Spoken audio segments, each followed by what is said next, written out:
Series pregame show on Fox, powered by MLB Network.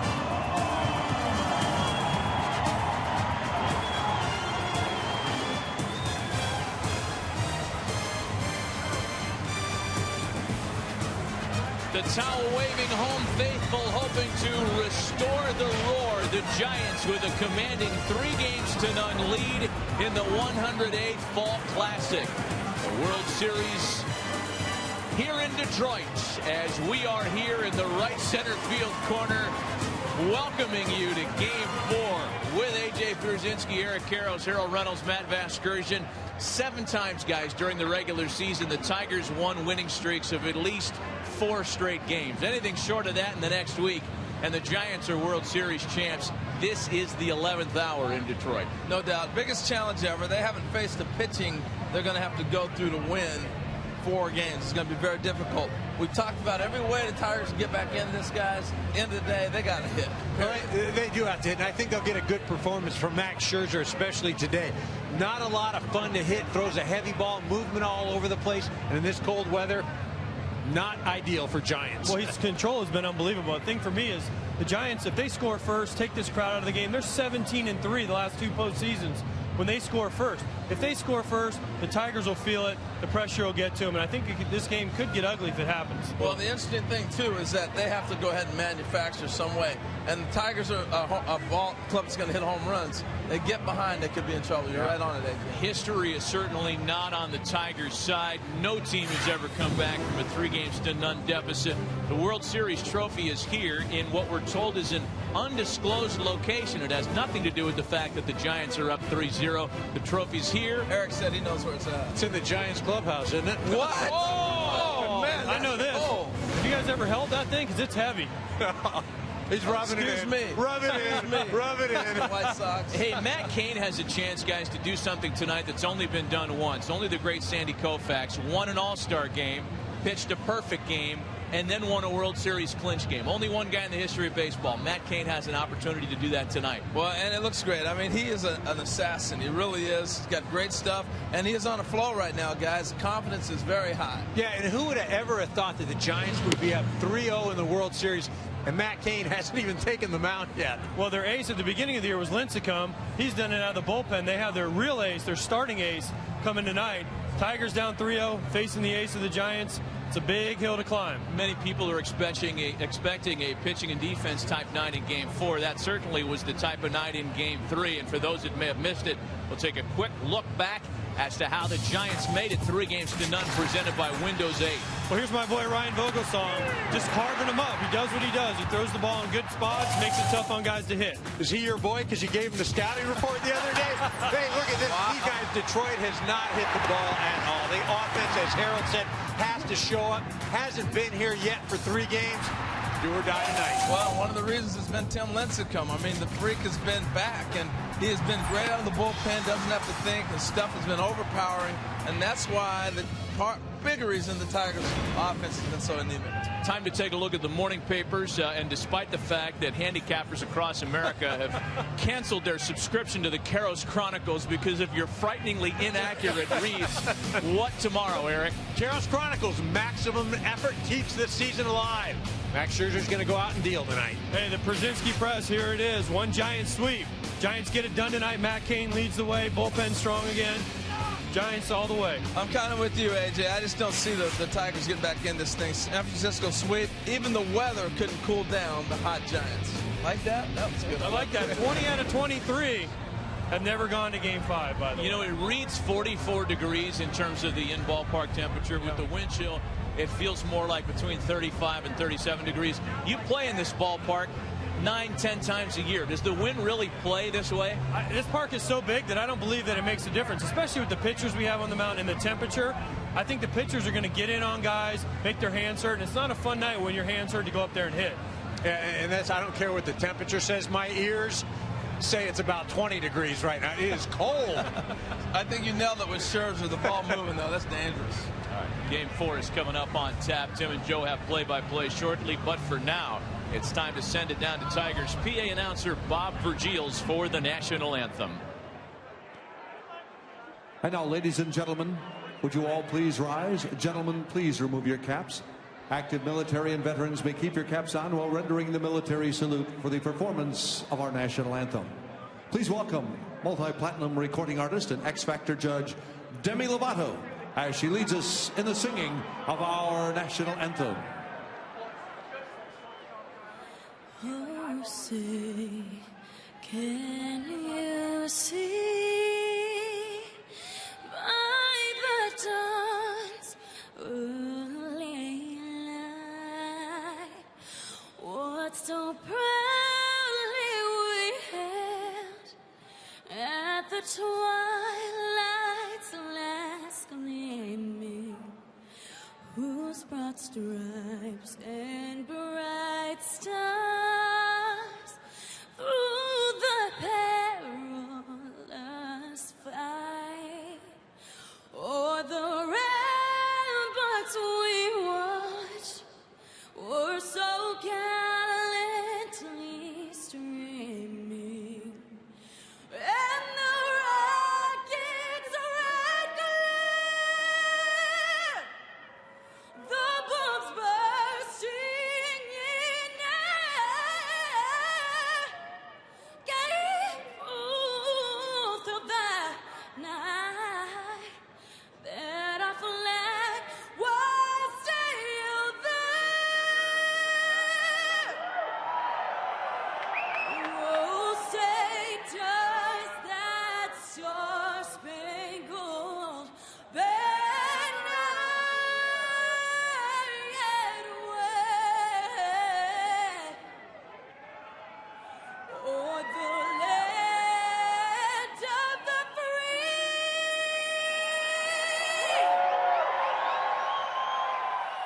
and the home of the brave.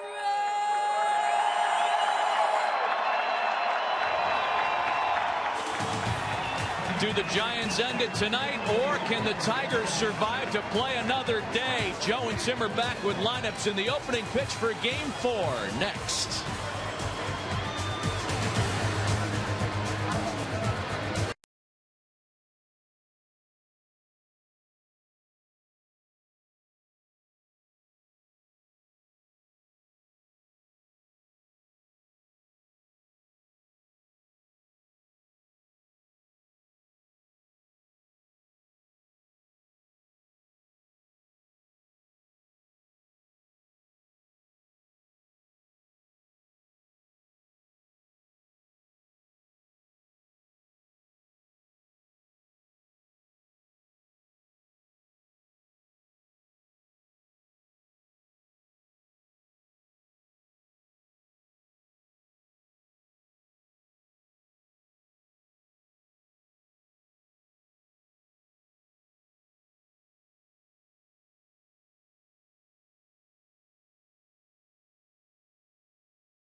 to the Chevrolet World Series pregame show on Fox.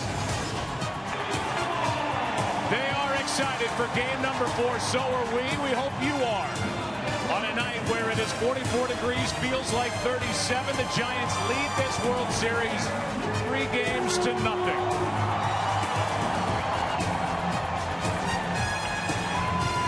Welcome inside the broadcast booth, everybody. I'm Joe Buck. Tim McCarver is right over there. He's coming up in just a second. We came into this World Series talking about how the Detroit Tigers had such a big advantage in the starting rotation in the power department. Guess what?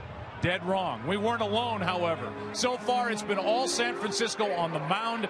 They've been brilliant. In the power department, Pablo Sandoval has out-homered the Tigers by himself 3-1. And if you're the Tigers, you're thinking, well, here tonight, let's get a win behind Scherzer. Let's get on the field tomorrow night behind their best in Verlander, and let's hope we can get this series back to San Francisco. And Tim McCarver, so much has gone right for the Giants, pitching, hitting. They've manufactured runs, but a big part of their success in this series and in the postseason has been that great defense. Rarely has defense been highlighted in the World Series any more than it has for the San Francisco Giants. Let's take you back to game 1. The 2 catches made by Gregor Blanco, one off the bat of Miguel Cabrera, the other off the bat of Prince Fielder. Then the key play in this series, the throw by Scutaro to get Prince Fielder. The Tigers failed to score in the second. Then last night, Brandon Crawford, the diving play to get Cabrera, and then once again, it was Gregor Blanco who told us a little while ago that he can catch. He feels so confident that he can catch anything before it hits the ground, and we believed him. Yeah, why not? He's been covering a ton of ground. So we'll find out here tonight if we're going to be back tomorrow night or if the San Francisco Giants can win it all and complete a sweep.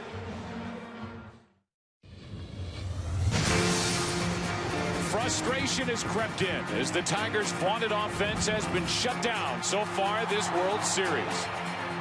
It doesn't get any easier tonight as they face Giants ace Matt Cain. It's Game 4 of the World Series, only on Fox.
Geico, 15 minutes could save you 15% or more on car insurance. And before we begin tonight, we will give you the Taco Bell starting lineup for the Giants. Sometimes you gotta live Moss. Angel Pagan leads off in center. Marco Scutaro, then Pablo Sandoval. Buster Posey is the catcher. Hunter Pence in right. Brandon Belt at first. Gregor Blanco had a big game last night. Ryan Theriot is the DH. The shortstop is Brandon Crawford. Here are the numbers. This postseason for Max Scherzer on the heels of a 16-win year. That was a career high. And he was number 2 in strikeouts to his teammate Justin Verlander. And a strike hits the outside part to Pagan. I think the Tigers need Scherzer to not just have a scoreless first inning. He's got to make a statement here in the first inning to try and get some momentum for his ball club. If he makes a statement, then the offense would have encouragement to make a statement. Detroit needs to score early, and the Giants need to be dominated by Scherzer for the Tigers to win tonight. Otherwise, it's 4 and out, and this San Francisco Giants team, as Pagan falls behind 1-2, as we said moments ago, has been great in every phase, not just in the World Series, but in this postseason. And they're 1 win away from winning it all. Here's a 1-2 pitch. A strikeout starts the night.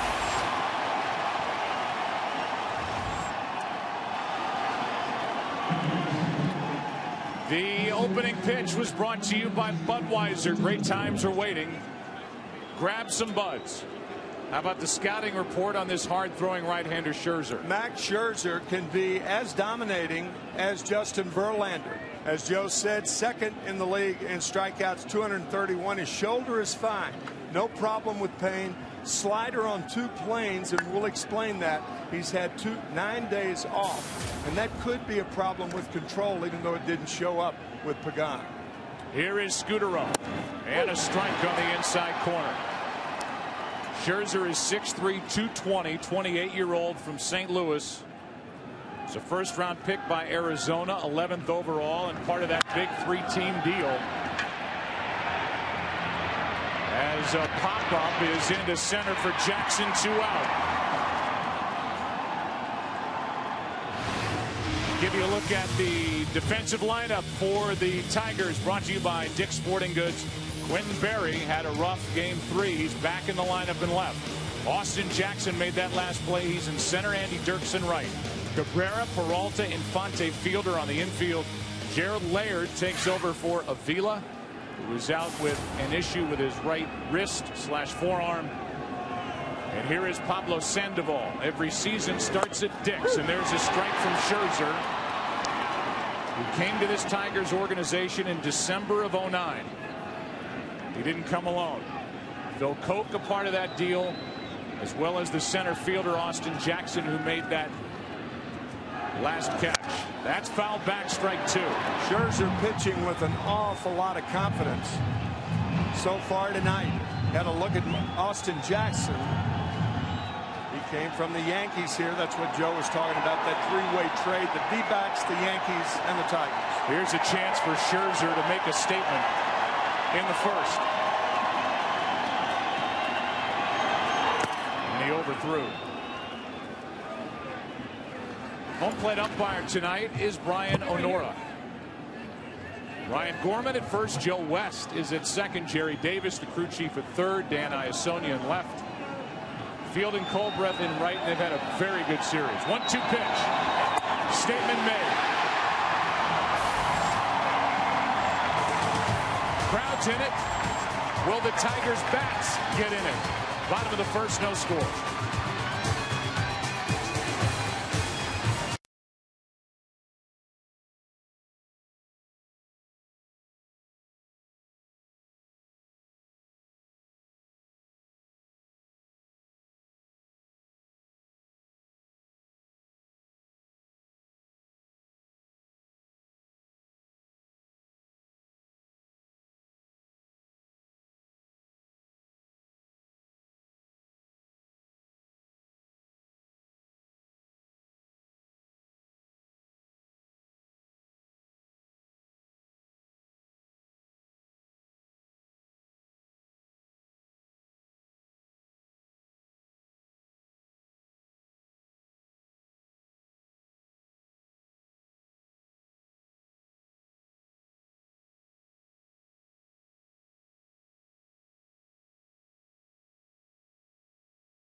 sponsored by Taco Bell's Steal a Base, Steal a Taco. Liv Moss.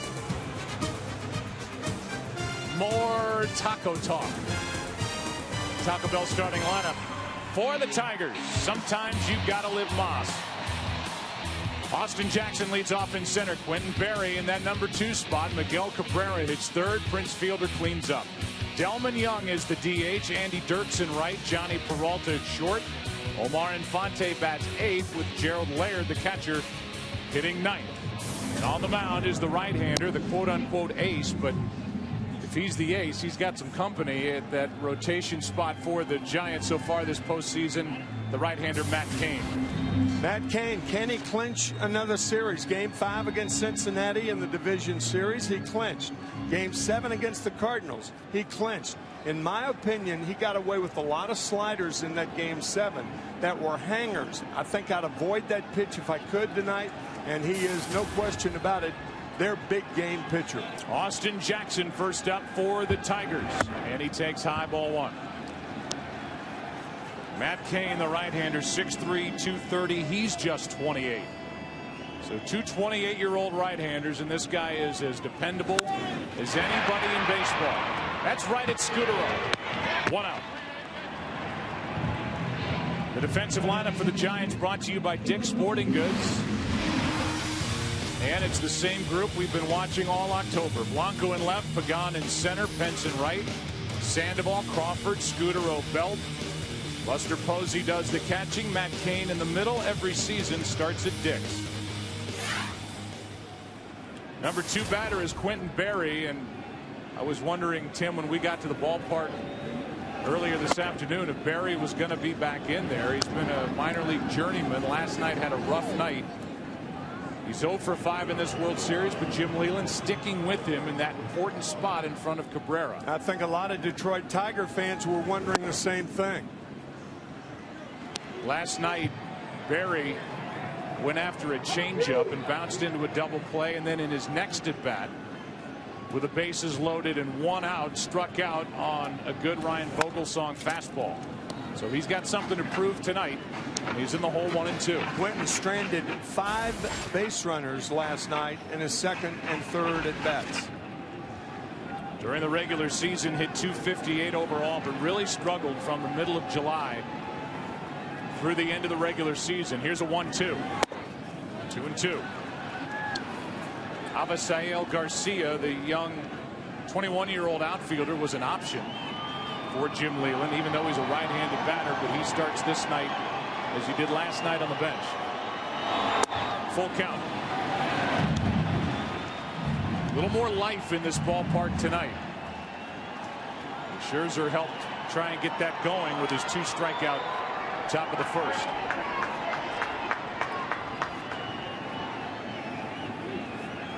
Here's a 3-2. That's foul. I think part of the reason the life is in this crowd. The Lions won today earlier. Almost literally right across the street. Right. They came back and won that game, and Matthew Stafford, who had a high school teammate from Highland Park in the Dallas area, Clayton Kershaw, honored tonight before the game. Roberto Clemente Award. He's in the park tonight. That's also foul. And it stays full.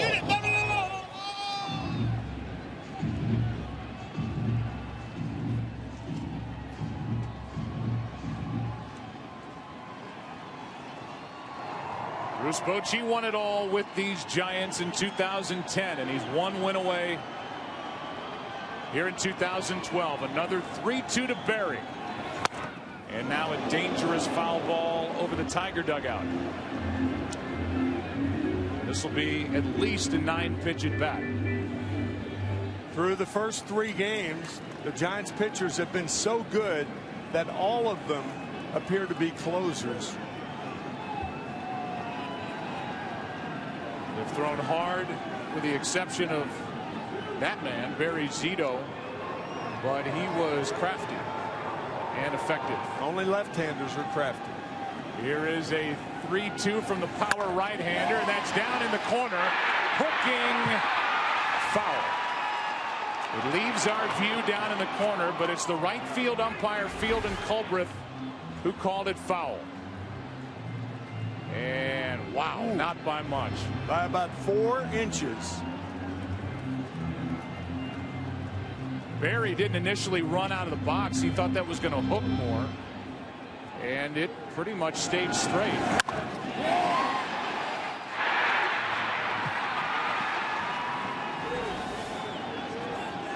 So it's been a pretty good bat for Quentin Berry. This will be pitch number 10. Yeah, sometimes you can tell your success as a hitter by your foul balls. Hit the ball hard. Reaching for it, Scutaro comes in, gets that last short hop and gets the out. 2 out. And that's when a pitcher goes to the changeup. If you've continued to hit one line drive after another foul, changeup gets it. Well, here is Cabrera, and he is the front half of the 3-4 combination for the Tigers, who in this World Series are 3 for 19, 1 RBI, not an extra base hit. They've left 12 on, and the biggest at bat last night came with Cabrera up, bases loaded, 2 out, and he popped up in the 5th with his team down by 2. Ball 1, down and away.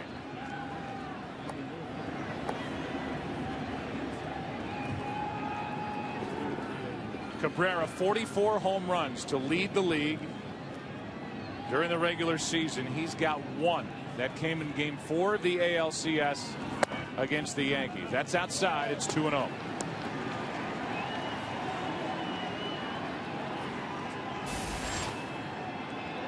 Cabrera, 12 hits this postseason. Trying to run into a 2-0 fastball and give this crowd a jolt. He laid off. He went. And Cabrera can't believe it. The count 2-1. Cabrera a little anxious. A slider in a fastball count. He went too far. Cabrera was asking for the appeal. So he's all charged up, and Brian Gorman said he went. So a count of 2-1. 2 out, nobody on. Kane brings it. Just outside, 3-1.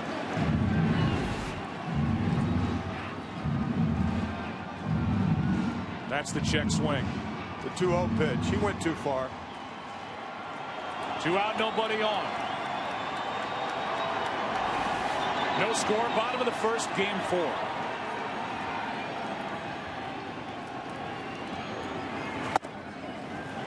Over but low, a 2-out walk.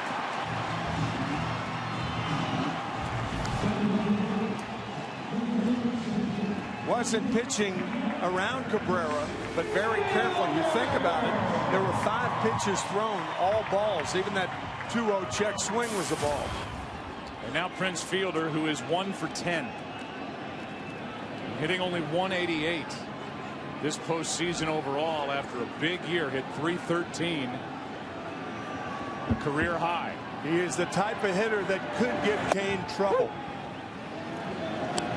Strike 1. In order to be effective, Kane's got to be down in the strike zone, and Prince Fielder, a very good low ball hitter, can hit it out to any part of the field. Even on a cold night in a big ballpark. Right. Those 2 guys, who 3 and 4 hitters, have October power. That's out of play. A ball and a strike, and you can see with the defensive positioning with Sandoval way off the line at 3rd. At least on the infield, pretty straight away in the outfield. The Giants play Fielder to pull, and the defensive positioning in this World Series against the Tigers on the part of the Giants has been spot on.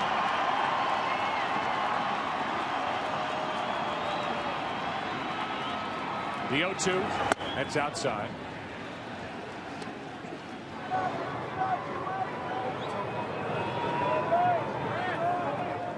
Runner at first, Cabrera, 2 out.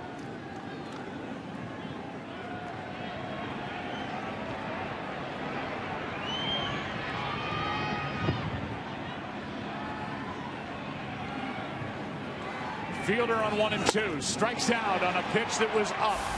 Now 1 for 11 in this World Series in his first year in a Tiger uniform. The intense Pence, who gets his team ready before the game, will bat second in the 2nd, going there no score.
The Giants have not trailed in 55 innings during this postseason as they carry it into the second, and the Tigers haven't scored in 19 innings during this World Series. Have not had a lead as Scherzer pours one in there. Strike one to Posey.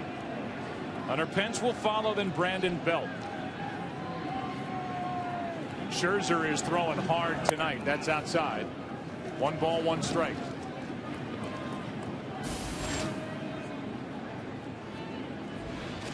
There's Pence.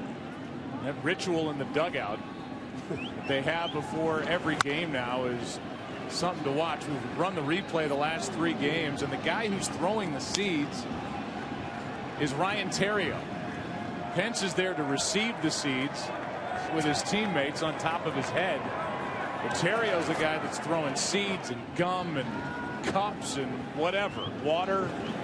That's a strike on the inside corner and 3 strikeouts for Scherzer. Right-handed hitter sees a pitch like that, thinks it's going to be outside. Look at Gerald Laird. And then the ball stays inside and Posey is out. When you see that slider, it backs up in there. That is a very difficult pitch to hit. By the way, Theriot is DHing tonight for the first time in his career in the big leagues, and it's just game 4 of the World Series. So throw seeds on your teammates, Do anything, and then DH, and that's the mess that just sits there throughout the game. So somebody has to clean that up. Winners laugh and tell jokes. Here's the 1-0 pitch. Well hit into left center field. Back at the track. This ball is one hopping over the wall for a ground rule double. That's a break for the Tigers because easily Pence ends up at third base. At least. If that ball rattles around near that DTE energy sign, it could carry him back to where Jackson came from, and it bounces over the fence. That ball could have been a lot more trouble than a ground rule double. Pence very strong. You were talking to Bruce Bochy about his back and about how wide it was and what a strong guy he is and how far he can hit the ball. He had 24 home runs this year. He's at second base with 1 out. The batter is Belt looking for his first hit, and he rips one down the right field line into the corner. It is off the wall. Fair ball. Pence will score, and Belt will dig all the way around second, head to third, and the Giants lead on the first hit of the series by Brandon Belt. A double by Pence, and Belt brings him home. On 2 pitches, Brandon Belt down and in, looking for it. Bruce Bochy has pleaded with Belt to be more aggressive on the first pitch. He has, and this ball gave right fielder Andy Dirks all sorts of problems. Caroming around in the right field corner, and Belt, who can run, by the way, has a triple. So here are the Giants doing it again. And it seems like night after night, it's somebody different. New hero. Last night it was this man, Gregor Blanco. Tonight it's Belt with the first RBI, and with the infield in, strike 1. You almost have to bring the infield in because the Tigers have had such a difficult time scoring runs. Runner at third, Belt. Only 1 out. A double, a triple. And Scherzer, who had rolled through the first 4 hitters, is in second inning trouble. That pitch up, and Blanco fouled it back 0-2.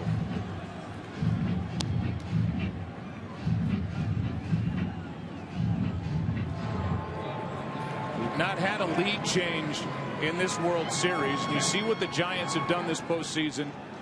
They've won 9 of 10 when scoring first.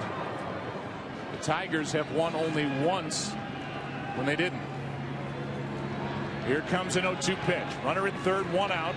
Scherzer needs a strikeout. He was number 2 in the American League, and he deals outside 1-2.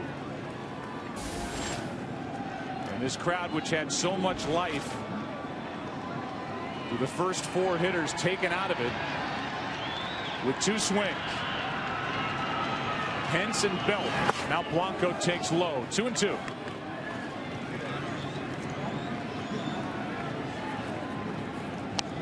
Gregor is 4 of 9 this postseason with runners in scoring position.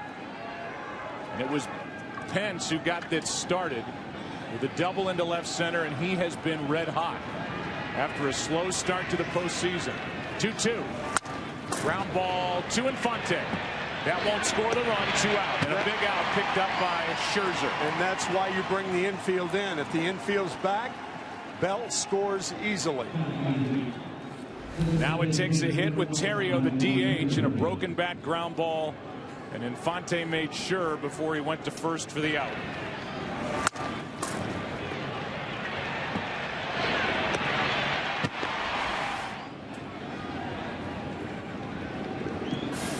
Now Theriot, who has had only 6 at-bats this postseason, 0 for 1 this World Series, DHing.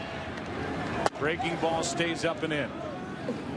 Aubrey Huff, who's 1 for 9 this postseason, is again an option for Bruce Bochy, but he went with the right-handed hitting Theriot.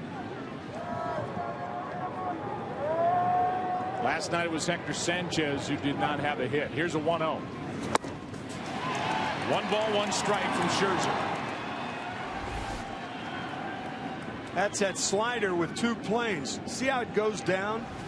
Stays parallel to the ground. When it gets to the plate, it goes down. That's his 2-plane slider that he explained on camera last night.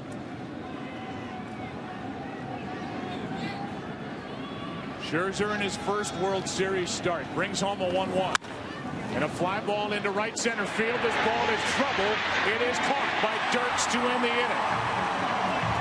But the Giants strike first tonight in Game 4 on 2 swings. Back-to-back. Pence, Belt, double, triple. 1-0 San Francisco looking for the sweep.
On Fox is sponsored by Budweiser. Great times are waiting. Grab some buds. Low 40s with the temperature and feeling like the mid 30s with The wind that's whipping through this ballpark supposed to get a lot more windy tomorrow night if there's a game 5. 1-0 the Giants lead. First up is Delmon Young against Matt Cain, strike 1. The Giants have won 6 straight this postseason. If not trailed since game 5 of the NLCS. As Young goes after one down and away, and he was totally fooled. Strike 2. That's what Matt Cain was looking for in game 7 against the Cardinals, but the ball stayed up. The downward movement, that's more like Max Scherzer's slider. That's high. 1 ball, 2 strikes. Giants have scored in the first of the second inning in 5 of the last 6 games.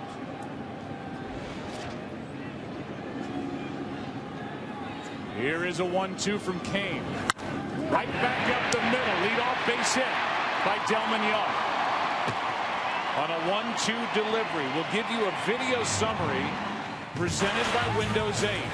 And we highlight Prince Fielder, who was thrown out on that relay at the plate early in game 2.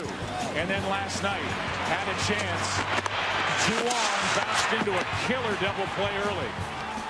And then tonight, a strikeout his first time up, and now 1 for 11 in this World Series. That second inning for the Tigers is becoming very important. Fielder was thrown out in the second inning. Last night, the Giants scored 2 runs in the second inning, the only 2 runs of the game. And tonight in the second inning, 1 run. Here's Dirks. Tigers would like to answer. That's outside, ball 1. Detroit comes into this game hitting 165 as a team in this World Series. That is the 4th lowest all time. There goes Young, hit and run. Dirks flies one into center, and Young will have to go back to first. 1 out. And I credit Jim Leyland with trying to get something going offensively by starting the runner. Dirks fly to center for an easy first out. Yeah, that's exactly right. What you are trying to get as a manager is a ground ball or a line drive. This is the slider, however, we're talking about. Even though it was in a good location, that's a lazy slider from Matt Cain for the first hit of the game for the Tigers. 1 on, 1 out. The batter is Peralta. And Johnny is 1 for 11 in this series.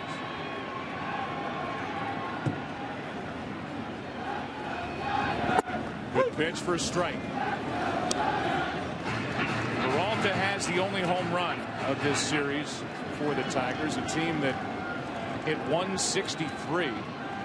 Meanwhile, the Giants hit only 103 homers as a team all year during the regular season. Sandoval has their 3 home runs in this World Series in his first 3 at bats. 1 ball, 1 strike. Pablo took care of Verlander, who is hoping to get another chance to make up for that game 1 start and get the ball tomorrow night if the Tigers provide him that opportunity with a win. Here is a 1-1. Instead, Cain steps off.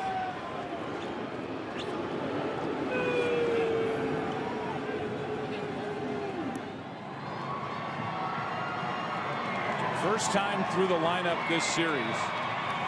Jim Leyland's team is hitting 172. With no runs scored. That's popped up. Straight up on the infield, and it's Crawford. 2 out.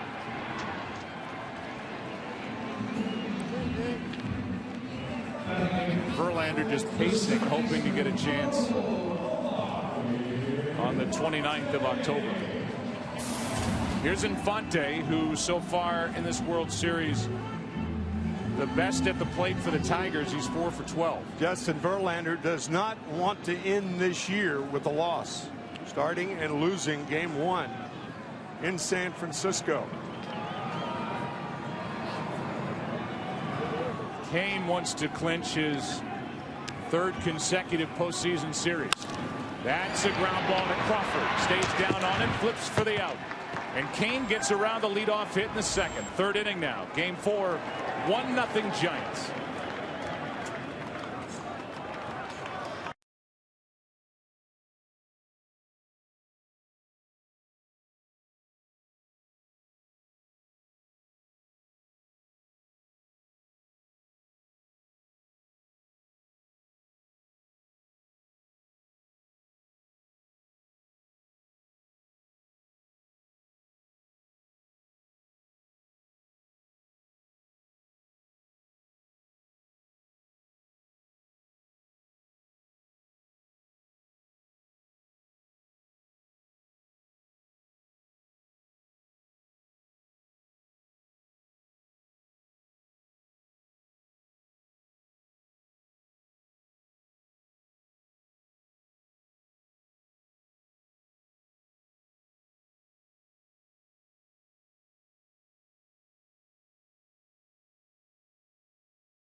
Series is sponsored by the completely redesigned 2013 Chevrolet Malibu.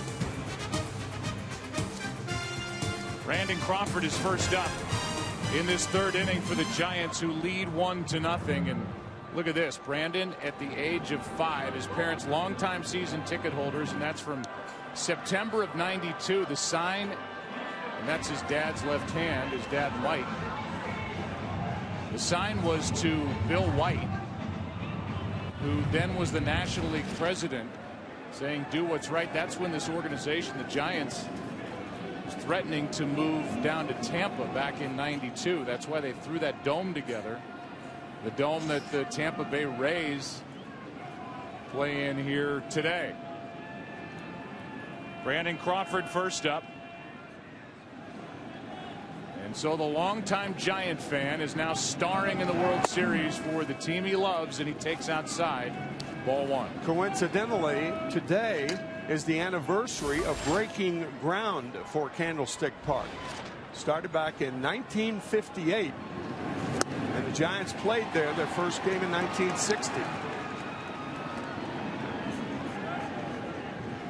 That was 20 years ago. Brandon's 25 from Mountain View, California, and a 4th-round pick.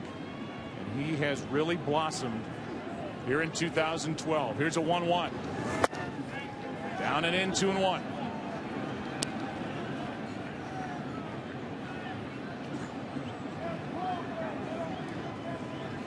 Crawford, then Pagan, then Scudero for the Giants.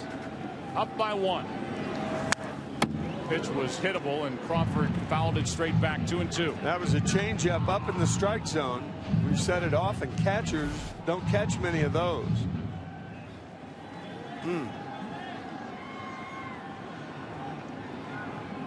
Aaron Andrews is back with us from the studio in Los Angeles. And the cold seats here in Detroit as Crawford is safe with an infield base hit. We'll hear from Aaron in a second, but let's take a look at this infield hit for Brandon Crawford. Get off the end of the bat, it slowed it down, and Crawford beat the play. Ooh. It was close. It looked like he beat the play. I think so too. By the time fielder squeezed it, yeah, the foot was on the bag, and it's an infield hit for Crawford, who is now 3 for 10 in this World Series. Last night had an important 2-out RBI in that 2-run second as the Giants won 2-0. Here's Pagan. Struck out his first time. Pounded a ball into center field last night. It was run down by Austin Jackson in the 5th. Any other stadium, or maybe even this stadium, any other time of year, the ball might have been out. But it was a long, loud out last night, and he is now just 2 for 12 in this World Series. Scherzer watches Pagan pop it up, foul, and out of play. Aaron Andrews is now in those chilly seats, and she's with a special fan. Aaron? Joe, 22,000 fans registered for a baseball contest to have a chance to go to the MLB fan cave and watch every single game of the season. I'm with the winner, Ashley Chavez, who just so happens to be a huge Giants fan. You got a nice prize package and also golden pass to watch any single game of the season next year. She said she's going to Fenway. What's it like right now? Angel Pagan's up. What's it like being here? It is absolutely unbelievable. I'm still pinching myself the fact that I'm even able to go to the World Series games and the Giants are here, let alone win the fan cave. I just don't even know what's going on right now. We know a lot of big-time guests show up at the MLB fan cave. Joe Buck, Tim McCarver have actually been. I've never gotten to go. Who's the coolest person you've had a chance to meet there? I'm going to have to say it's a tie between Pablo Sandoval and Sergio Romo. They came in together in April, and we seriously had the time of our lives. They're amazing people. You actually had to quit your job to be able to go and watch every single game of the season. How many hours do you think you were there?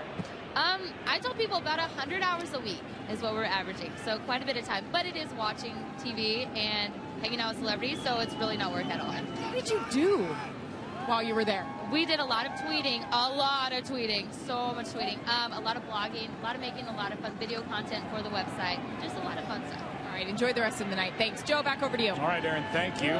Congratulations to Ashley as Pagan flies one into deep right center. Back is Dirks on the run. He's got it for out number 1, and he went a long way to get it. Back to first is Crawford as Andy Dirks is talking to Austin Jackson about that catch for the first out. Andy Dirks made a good play to end the second inning, and now he makes a good play for the first out here in the third. Nicely done.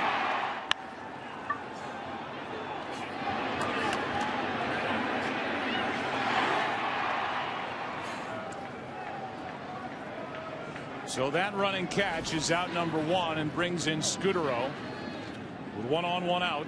Marco fly to center and is now just 2 for 13 after lighting up Cardinal pitching in the NLCS. Hit .500. He had 14 hits, but just 2 so far in the World Series.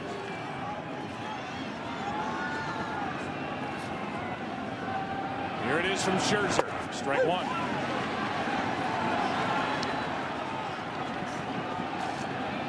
When we talked to Jim Leyland, by the way, and this is about the Tigers offense, but he said we're hitting the way we hit at times during the course of the regular season. That's why we only won 88 games.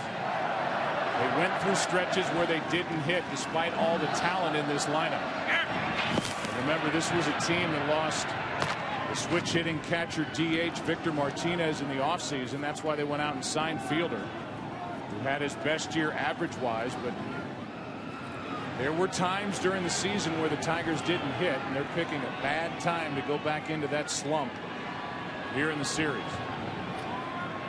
So Scherzer trying to keep this a 1-run game. Here's the 0-1. Into center. Jackson with a late break. He's there. 2 out. Jim telling us that if the Tigers hit like they could hit and should hit, they would have won 95 games this year, not 88. They ended up winning their division by 3. And they had to make a late charge to do it and beat the White Sox. Meanwhile, the Giants won 94 games and won the NL West by 8 over the Dodgers. This was a tough team, Detroit, to beat here in their home park. The Giants trying to do it on back-to-back nights. Complete a sweep. Here's Sandoval, ball 1. Pablo struck out his first time up.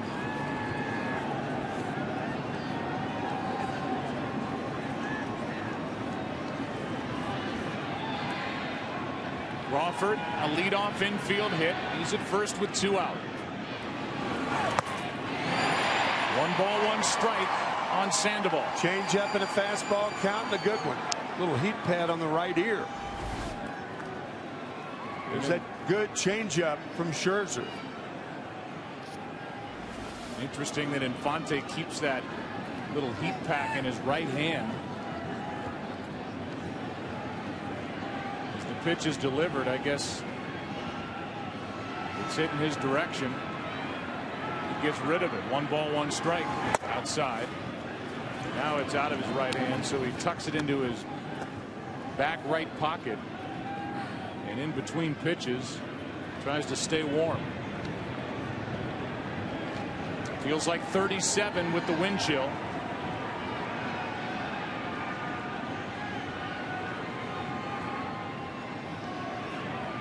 Here comes a 2-1 to Sandoval. Hard hit, base hit into right. Crawford will take the turn, go to third, and Sandoval has got another hit. That's his first of the night, 24th of the postseason, and he is 1 away from tying a baseball postseason record for hits in a single year. I think Max Scherzer went to the well once too often. 3 straight changeups to Sandoval, and Pablo rockets one into right field. Good base running by Crawford. And the Giants once again with a runner at third and less than 2 outs. It's left up to Posey here in the 3rd inning. That changeup was up, and Sandoval's eyes lit up. It's up to Buster, who struck out his first time. He's 3 for 12 in this World Series. 1 RBI. 1st and 3rd, 2 out. And a fly ball into center will be easy for Jackson. Scherzer strands two. The Giants have left three. We go to the bottom of inning number 3. Laird, Jackson, Berry coming up 1-0 San Francisco.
Major League Baseball dedicates Game 4 of the World Series to Habitat for Humanity and the countless volunteers who make having a home a reality.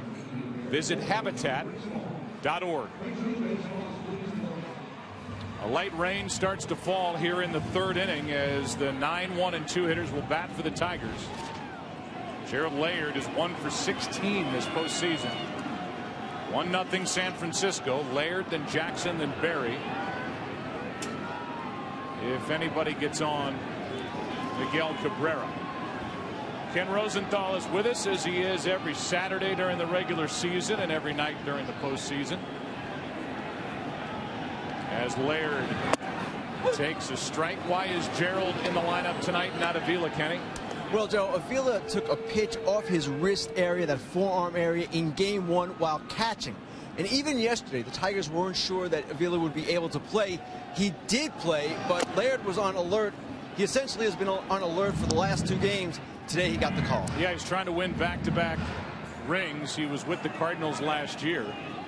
Right now, that looks like more of a reality for the Giants DH, Ryan Theriot, who was part of that Cardinal team that won it all in 2011. That is ball 1 outside, 1 and 2 on Laird, who actually hit way better, 367 against right-handed pitching this season, 282 overall. Facing the right-hander Kane, who has struck out 1. Weak ground ball to Scudero to his left, 1 out.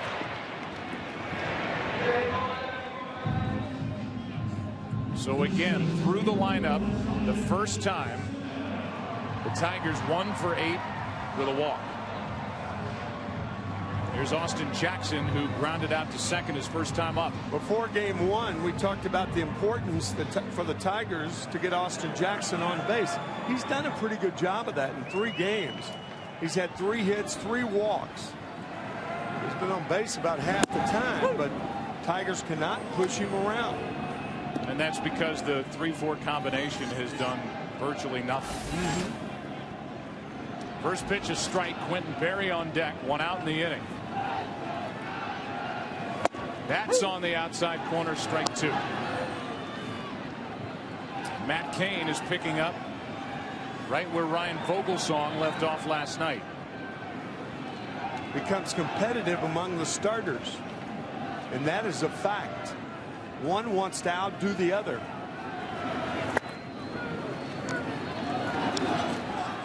That's low. 1-2. Best case of that was when Glavine, Smoltz, and Maddox were together in Atlanta. Used to play golf all the time.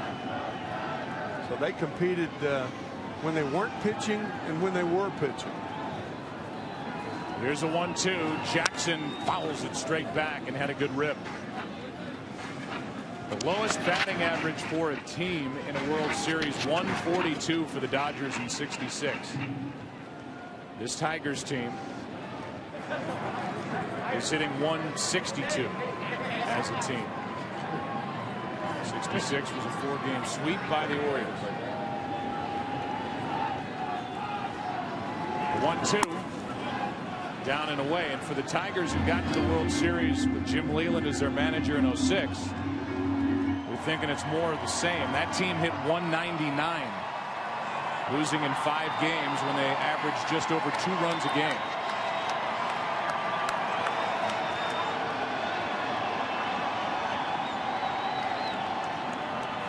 Here is a 2-2 from Cain. Jackson laid off. Full count. You may remember that 1966 Oriole team was managed by Hank Bauer, the ex-Yankee.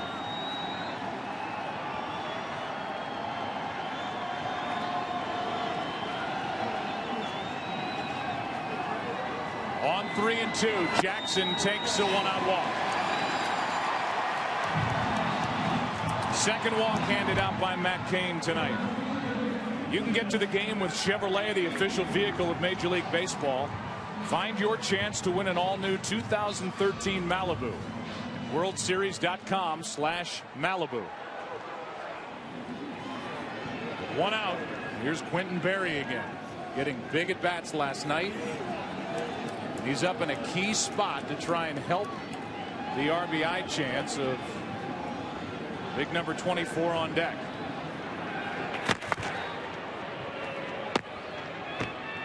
Berry with that big hole on the right side with Brandon Belt holding the runner and Scutaro cheating towards second a bit for the double play.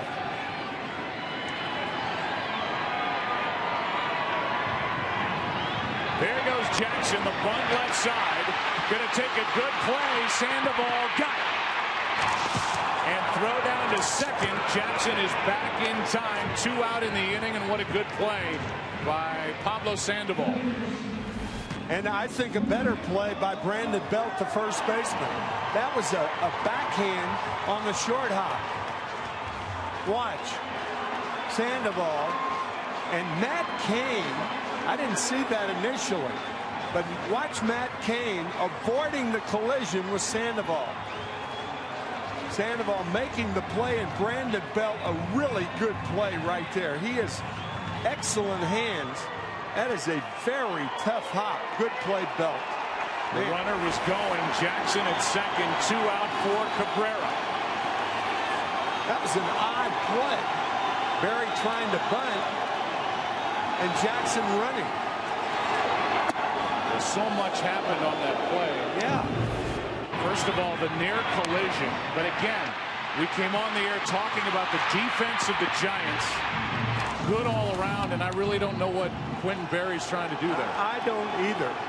No such thing as a bunt and run with 1 out. With nobody out, a bunt and run's in effect. But all 3 players, Sandoval, Cain, and Belt, good plays there. Here's a 1-out to Cabrera. Strike 1. So Berry again in that number 2 spot. 0 for 3 last night with a big double play and a strikeout with the bases loaded, and tonight 0 for 2. 1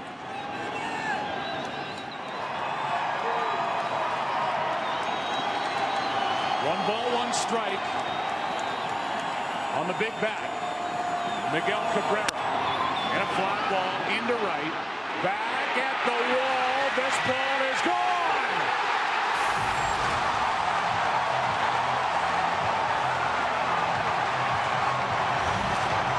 It just kept carrying.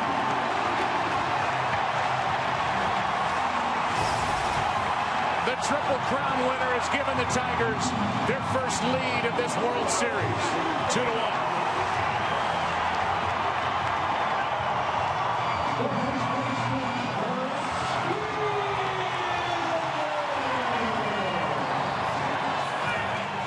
There is no doubt about it. The wind helped that ball a lot. It's supposed to be 50-mile-an-hour gusts tomorrow night. And it is blowing straight out to right. That's exactly right. That looked like a harmless fly ball off the bat. Now fielder hits a rocket. What a play by Crawford to win the inning. But this crowd is alive. And Miguel Cabrera brought them to their feet. That ball carried out. Pence drifting. Ran out of room. 2-1 Tigers after 3 in Game 4.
Sponsored by Dick's Sporting Goods. Every season starts at Dick's.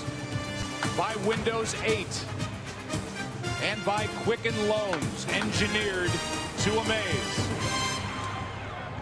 You can get fooled by the flags that are lower here at Comerica Park. If you go up top to the one above the lights on the scoreboard, it is howling out to right field. You look at the big flag out in center, and it's gusting, and every once in a while you see it, but it is really pushing out to right, and that ball The Miguel Cabrera hit just kept going. Strike one after a ball to Hunter Pence, who has a double and a run score. That was our first clue that the wind was blowing out when Hunter Pence hit the ball to left center field the first time up. Hit in the middle of the warning track to one of the deeper parts of Comerica. Strike two. You talked about this with Bruce Bochy, I believe, but I don't know of any big leaguer that chokes up more on the bat even before he gets to 2 strikes than Hunter Pence. Yep. Here's a 1-2. 2-2. One thing that Hunter has been trying to do, and he's done better in that department in the last 2 games, is keep that left side in there. Keep the left shoulder in there and not bail out on balls away. Like that. Strikeout number 4 for Max Scherzer. And we go back to the home run by Cabrera. Changeup by Kane.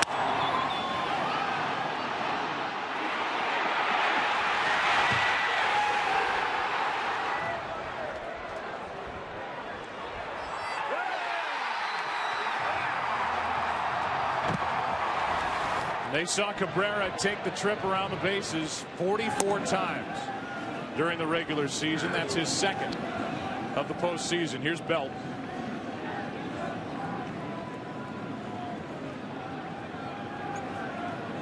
One out, nobody on. Belt, who's made another good play at first base tonight, and what'll get lost is the play that Crawford made up the middle on that rocket hit by Prince Fielder. He's fielding everything to end the inning. So the defense remains strong for the Giants, but you can't defend that ball that carried over the wall. As that misses outside. And the count goes to 3-0. No fielders play that deep. You need a ticket to catch that ball. Somebody got a souvenir bundled up out in right field here in Detroit. Here's a 3-0. Blanco on deck. That's outside, a 1-out walk. Aaron Andrews is with us, and you're down by that Giants dugout. What were they saying after that home run? Joe Marco Scutaro was the first one down here, and really the vocal one, yelling, what happened, and then everybody started talking about how they actually felt the wind when Cabrera hit the ball.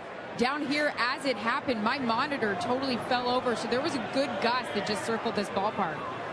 And they carried that one out to give the Tigers their first lead of this World Series, down 3-0 as Blanco steps in. He's 0 for 1.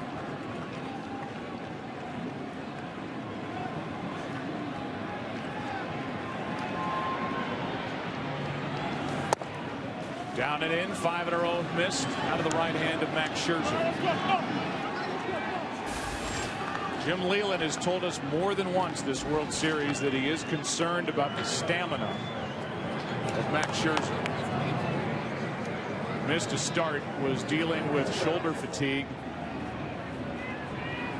Scherzer says he's fine. That's inside that 6th straight. And a 2-0 count on Blanco. I think Jeff Jones is going to talk to Max about what they talked about 5 months ago in May.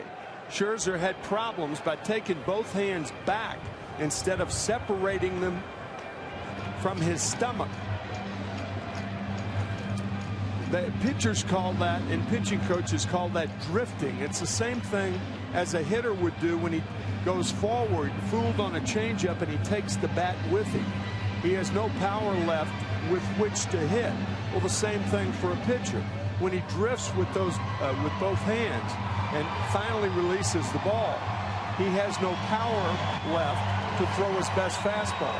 Saw that visit, and whatever was said by Jeff Jones, it ended with a joke, because he turned around laughing much the same way he did with Verlander on the mound in Game 1. That's right. That was followed by the next pitch, and Pablo Sandoval hit a 2-run home run. This one's followed by a swinging strike, and Scherzer back into the strike zone, 2-1. But Jeff Jones is a funny guy, the pitching coach for the Tigers, and these guys have really enjoyed working with him in his first full year as the pitching coach for Jim Leyland. Count 2-1, 1 on, 1 out. And a little lob over to first with Belt aboard. About 10 or 12 years ago, Jeff Jones was hired by Bill LaJoie, the general manager at the time of the Tigers. And Bill said, what makes a good pitching coach? And Jeff said, good pitchers. And he's got him here in Detroit. Does he ever? Here is a 2-1 pitch. Blanco takes ball 3. On deck is the DH Terrio.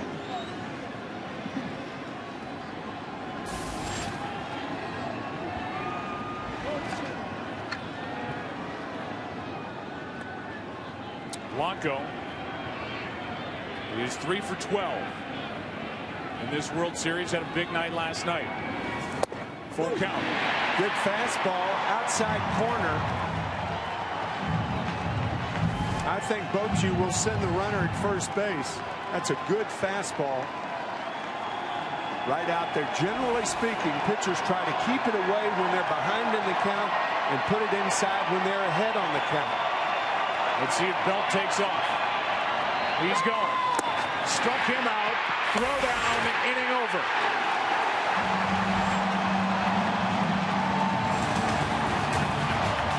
Strike him out. Throw him out. Laird to Peralta. After 3.5, Tigers coming up leading by 1.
Delman Young has a base hit tonight. He led off in the second with one up the middle. Get out, digs his way back in. We start the bottom of the fourth. 2-1, the Tigers lead. On a home run by Miguel Cabrera, and the reigning AL Cy Young Award winner and MVP, Justin Verlander, joins us from down in the dugout. And not that baseball players are superstitious, but there's only one reason why you're even wearing a headset at the moment, and that's because you tend to get runs when you do interviews from the dugout with us network folk. Yeah, so let's not screw that up today, huh? How much are you dying to get another crack at the Giants tomorrow night? Yeah, I definitely want to get back out there. turn things around. Hopefully we can win tonight, get back out there, just play one game at a time. I know that's you know, kind of cliche to say, but it's the truth. You know, one at a time and see what happens. Justin, you saw what the wind did with that ball Cabrera hit. It's supposed to be 50-mile-an-hour gusts tomorrow night when you're starting, if the Tigers win tonight. Yeah, well, you know, I think we're kind of built to hit the long ball, so I don't mind if it's blowing out either way. Right. Hey, tell us what the life was like in that dugout when that thing nestled into the seats out in right field. I mean, in what, 3 seconds? I'm sure your mood changed entirely. Yeah, that was a big hit, a big home run. Obviously, you know, get us up one and get us back in this thing. That was, you know, the mood in here was great. You know, we've stayed positive the whole time, really, but it's nice to kind of get off the schneid and get ahead. Dirks went around. I sense from your manager, Jim Leland, a guy that he's not panicking, clearly, and a guy whose mood really hasn't changed since before game 1 even, and I know you guys take a lot from him.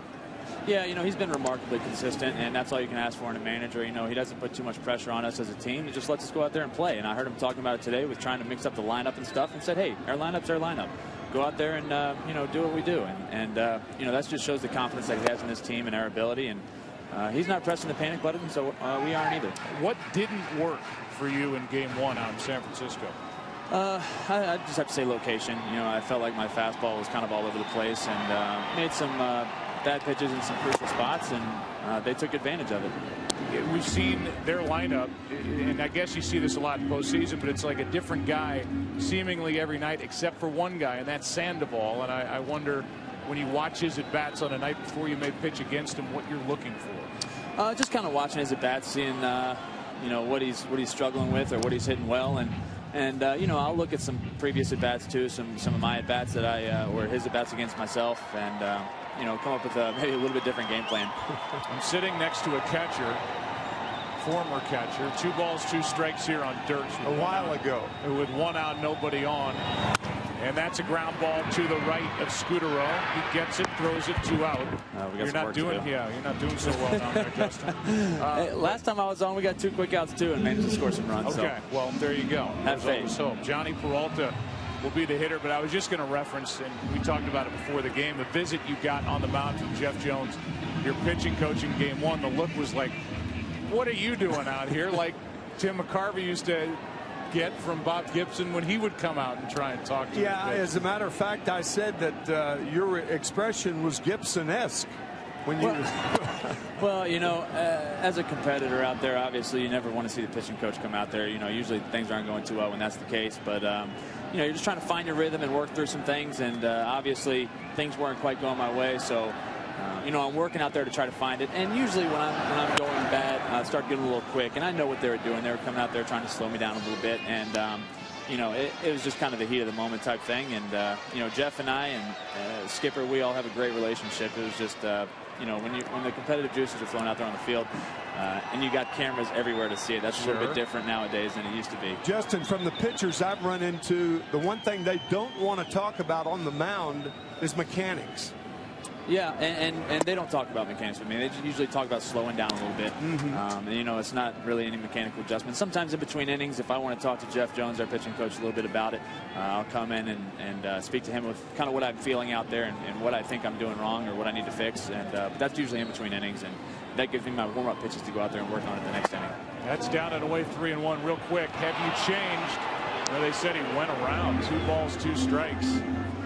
Crowd didn't like that. Have you changed your approach? Because we've seen you kind of develop that great fastball within a start, where at the end it's unbelievable. You're throwing 98, 99, but it seems like you're coming out of the gate now throwing harder in the early innings. Is that accurate? Well, you know, this is a game of adjustments, and you know, I feel like some teams started to make adjustments towards me, and knowing that I'd be throwing a little bit easier earlier in the game, and they started being really aggressive. So it wasn't just a postseason adjustment, it was a late season adjustment. I started doing it late in September, and you know, like I said, it was just an adjustment that I made, had some success with it, so I've stuck with it.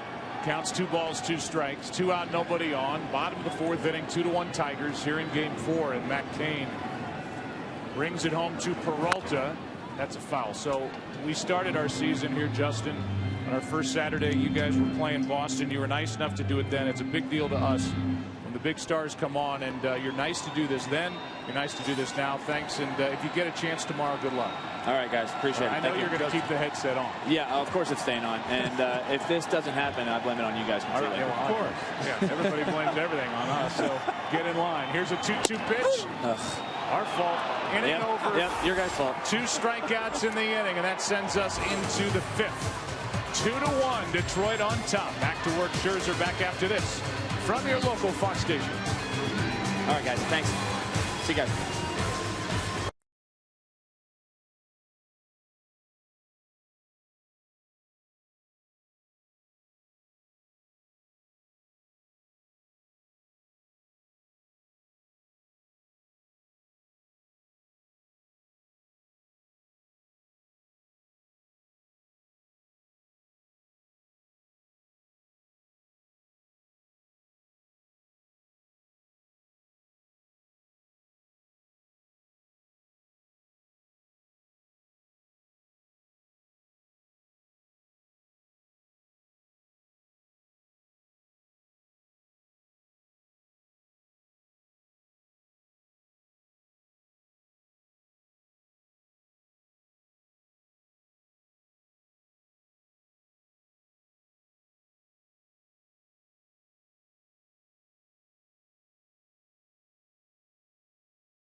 Tonight, State Farm proudly recognized 10 Go-to-Bat winners. Each stepped up to the plate representing charities from State Farm's Go-to-Bat program, helping their communities get to a better state. So a nice moment before tonight's game.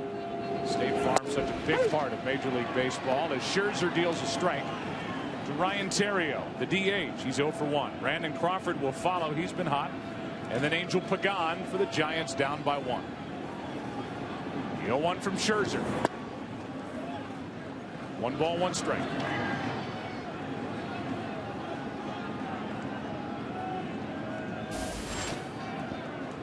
Max Scherzer went to Parkway Central High School in St. Louis and was a 43rd round selection by his hometown Cardinals out of high school. He declined that opportunity, went to Missouri, and developed in Columbia into the number 11 overall pick in the first round when he came out in June of '06.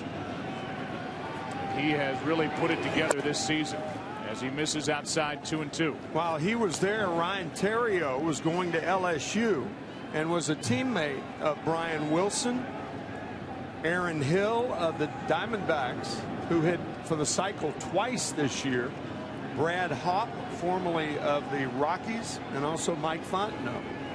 Here is a 2-2 pitch. 1 away. Strikeout number 6. And that's how the 5th inning begins. How about more about Max Scherzer? drafted by the Diamondbacks. So he started with the Arizona organization, traded to the Tigers December of '09 in that 7-player, 3-team deal in this season. From the end of June through the second week of September, he was virtually unhittable. At 231 strikeouts, second in the AL to his teammate Verlander, and won the clincher, a 4-game sweep here against the Yankees in the ALCS. Making his 6th overall postseason start. He is 2-1 and leads 2-1. The 1-0 pitch.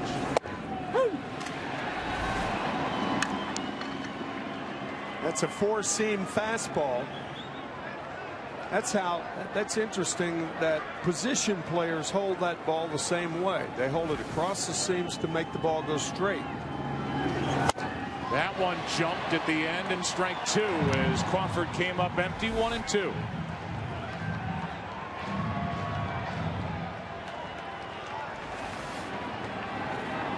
So Brandon set up with Pagan on deck. Tigers in the bottom of the 5th will have Infante, Laird, and Jackson. 8, 9, and 1.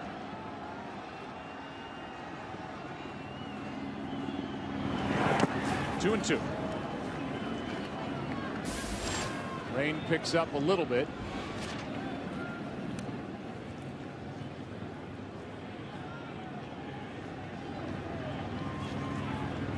Ken Rosenthal, our meteorologist, calls it a driving mist. Yeah, but you're Johnny Doppler. Right. Here's a 2-2 pitch. Adam off balance and a pop-up. Fighting through that driving mist is Peralta, 2 out. Be a good name for a new gum. Driving mist.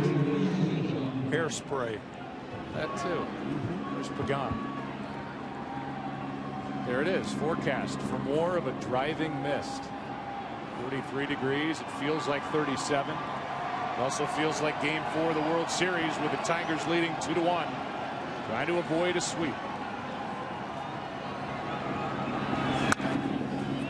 Strike 1. Comeback win for the Lions over the Seahawks earlier today. Matthew Stafford got his team down into the end zone to win that ball game, and here the Tiger fans trying to celebrate a big day in sports in Detroit. The 0-1. Pagan lays off a high delivery, a ball and a strike. Scudero next.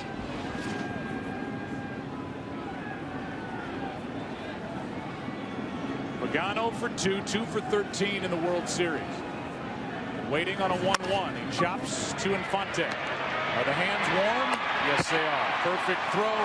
And a 1-2-3 inning for Scherzer. His right hand is warm. 2-1. Tigers lead halfway through Game 4.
A completely redesigned 2013 Chevrolet Malibu. Prior to tonight's game, Clayton Kershaw of the Dodgers was the recipient of the 2012 Roberto Clemente Award presented by Chevrolet. The Roberto Clemente Award is presented annually to the player who best represents Major League Baseball through sportsmanship, community involvement, and outstanding on-field performance. Clayton is all three. Kershaw and his wife Ellen have helped spearhead the building of an orphanage in Zambia, among other charitable endeavors. As far as good young players and good young men, Clayton Kershaw is a guy that Major League Baseball can hang its hat on for years to come. He's a good person, and boy, he's a heck of a left-handed pitcher. He is both. You're right. First up is Infante, the number 8 man, who's 0 for 1. He breaks his bat and gets a base hit into center. And Infante's the one guy who has been producing now 5 out of 14 in this World Series. Third hit for the Tigers, all on breaking balls. 2 sliders, a changeup to Cabrera. Well, we have seen more broken bats in this postseason. Kindling for the winner.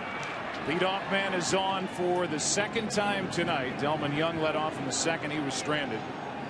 And here is Gerald Laird, who's playing because of the injury to Avila. That wrist and forearm, his right arm. Check on Infante, who, if you're wondering, stole 7 during the regular season, has 2 this postseason. 0 for 1 trying to steal in this World Series. Jim Leyland has hit and run once in this game. It's not a bad play right here for a contact hitter like Laird. He shows bunt and punches it foul. Laird is 1 out of 17 in this postseason. It's Austin Jackson who drew a big walk his last time up and was standing on second when Cabrera hit a home run to right. Waits on deck. If there is a game 5 tomorrow night, it's Barry Zito and Justin Verlander. Rematch of game 1 when the Giants won 8-3. Tigers trying to force that. Here's the 0-1. The bunt in the air, and it's caught by Belt. First a foul on a bunt, and then this one head high to Belt, charging 1 out. That ball was hit so hard, you may be wondering, why didn't Brandon Belt drop the ball? Well, he's not sure that the ball wasn't hit so hard that if it got over his head, he didn't know where Scutaro was. Now, Scutaro was coming to first base to cover the bag. Had he dropped that ball, it could have been a double play or allowed it to go over his head. But you know, these guys are not robots, and you can't think that fast. 1 on, 1 out. The batter is Jackson, and that breaking ball doesn't break. Jackson leans out of the way of ball 1. You mentioned it before his last at bat. Jackson has done his job getting on base. He drew that important walk.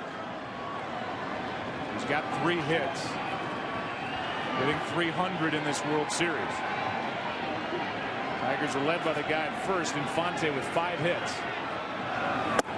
That's inside. 2-0. There's the night for Kane. Only 3 hits, 2 singles, and that first extra base hit. Miguel Cabrera, the 2-run shot to right with 2 out for the lead in the 3rd. That's way outside. 3-0.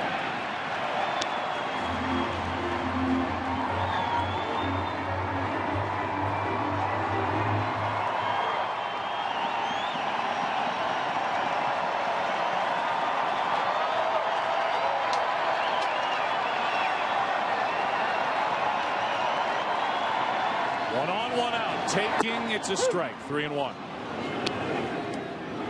Jackson has the ability to run. He stole 12 bags during the year. Not a great percentage. Was caught 9 times, but he also provides some pop. The top of the lineup, he hit 16 home runs. He's got 1 this postseason.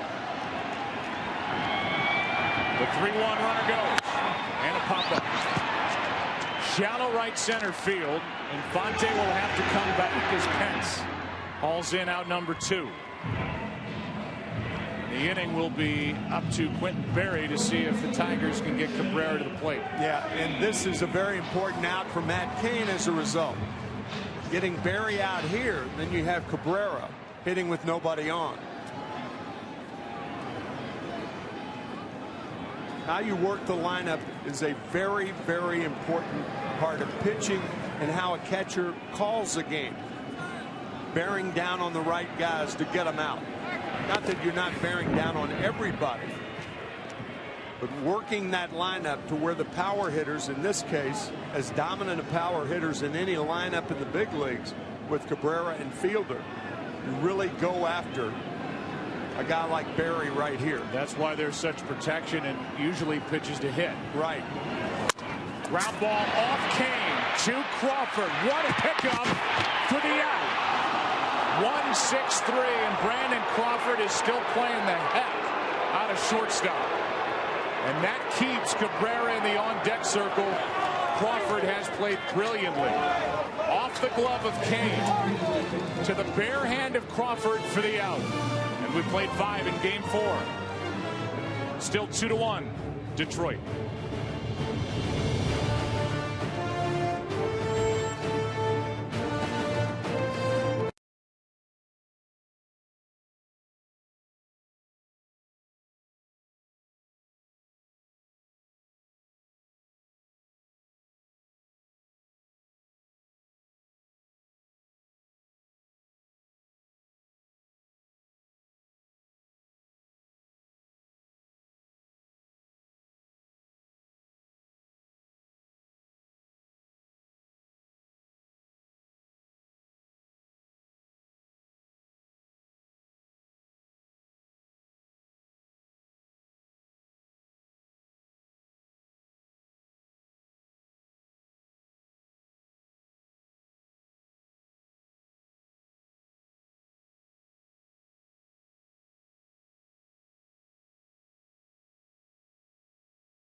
Sponsored by Jennie-O. Make the switch. Look for Jennie-O Turkey at a store near you. And by T-Mobile. Test drive our nationwide 4G network. 6th inning rolls in, and the big bats for the Giants trying to do something about a 2-1 Tiger lead. Scudero, Sandoval, and Posey. If anybody gets on Pence, it looks like he's found his stroke again. Against Max Scherzer. He's allowed 1 run on 4 hits. Struck out 6. Starts his inning with a strike. Pitch count is good for Scherzer, 68. And I know that drives you nuts, Tim, when we talk about pitch count, but if his manager isn't totally convinced that his stamina's all there, that could be a factor. Here's Cabrera, tough pickup. Can't get it out of his glove, and it's an infield hit. Now you wonder whether Cabrera should have let that ball roll foul or not. Maybe it would have gone foul. A tough play, however, hugging the line. Couldn't get it out of the glove, and the throw is low, and the Tigers are hopeful that Cabrera didn't hurt himself. Something went awry with his body on that throw, it looked like. Well, the first thing is he couldn't find the handle, and that led to the hit. And the extra grab in there cost him the out. And then he is back to his position with a bit of a grimace on his face after Scutaro crossed the bag. So the tying run is on for Sandoval. Strike one, and man, he is up there trying to unload a guy hitting .615 in this World Series. How about this swing? His theory on hitting: swing the bat. 3 little words: swing the bat. Such a fun guy to talk to and get to know over the past couple of weeks. He and this Giants team having fun playing in these spotlight games in October. That's down and in ball 1. Talked to Gregor Blanco before the game, the left fielder, and he said, I swear to you, our clubhouse is the same tonight, and it was the same in Cincinnati and the same in St. Louis as we are during spring training. And that's been a secret to the success, and that all comes from their manager, in my opinion, Bruce Bochy. Here's a 1-1 pitch from Scherzer.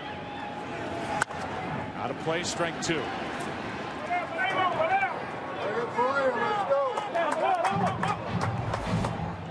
Here's that last play that went off the glove of Kane, and then that good bare hand pickup by Crawford. What made that particularly tough was Crawford was breaking toward the middle. To field that ball, he had to reverse his position and then barehanded. He didn't come in barehanding it all in one motion. It was a very, very good play. 1-2 the count on Sandoval. Scherzer has struck out 6. That is a foul ball. No. Pablo hit only 12 home runs during the regular season. Had problems with a hamate bone in his hand. And now here he is in the postseason with 6. As Drew Smyly and Octavio Dotel get loose.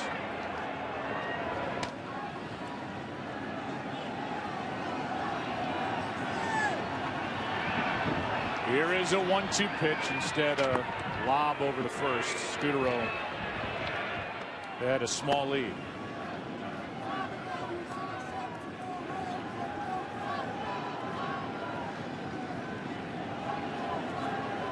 Sandoval struck out in the first, singled in the third. Sharply through the right side on a high changeup. Here's a 1-2. And that one gets away from Scherzer. 2-2.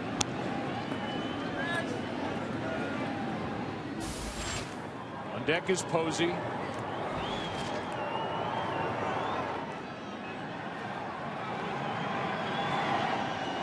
Scherzer trying to plow through the 6th.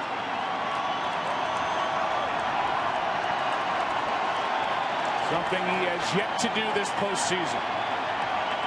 Goes 6. Here's a 2-2. High and away, full count. This is a tough situation, whether to send Scutaro or not. I would. But Sandoval, keep in mind, is not necessarily a contact hitter. He's a free swinger. And by sending Scutaro, it may cause Sandoval to swing at a ball out of the strike zone, which he does anyway. We'll see. Scutaro not going. And Sandoval strikes out. Strikeout number 7 for Scherzer. And a big one. We welcome you to Detroit. If you're just joining us, working in the 6th inning, that's us. There's the weather. It's been sprinkling, misting. 43 degrees, feels like it's in the mid-30s with a wind chill. And by way of a game summary, Miguel Cabrera, his first home run, his first extra base hit of this World Series, a 2-run shot. Gave the Tigers a 2-1 lead in the 3rd. We're now in the 6th inning. Brandon Belt with an RBI triple in this game, and the Tigers, when Cabrera went deep, took their first lead this 108th World Series. Posey took a ball. Buster is struck out, fly to center.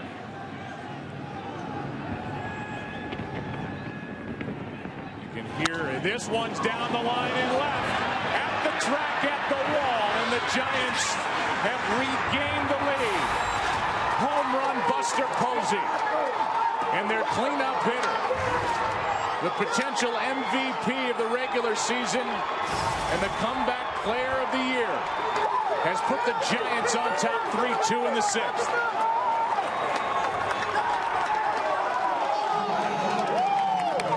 It used to be that right-handed pitchers didn't throw right-handed hitters a changeup. It ends up in that volatile area. That was a changeup thrown to Posey. 3-2 Giants. It's a trend in the National League in particular. Right-handers to right-handed hitters throw changeups more often. And that one cost Scherzer. It hasn't been a great postseason for Buster Posey. Came in tonight hitting under 200 as Pence fouls it away after hitting .336 to lead all of baseball with his average during the regular season. However, he hit that grand slam in Game 5 of the division series in Cincinnati to get him to the next round. He's been great behind the plate, and now he has his first World Series home run here in 2012 as Pence strikes out, 2 out in the inning.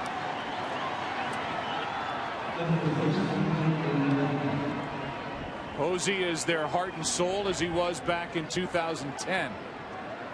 When as a 23-year-old rookie he came up, took over that job behind the plate, guided the pitching staff through October, through a 5-game World Series win over Texas. And now that home run has put his team looking for a sweep here tonight, up by 1. Yeah, the Giants are loud and noisy as a team, but Posey is the core of this team. Here is the 0-1.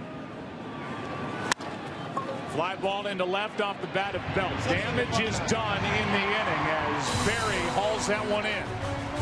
And it's Buster Posey, a hero to so many young fans, young and old in the Bay Area already. What a player.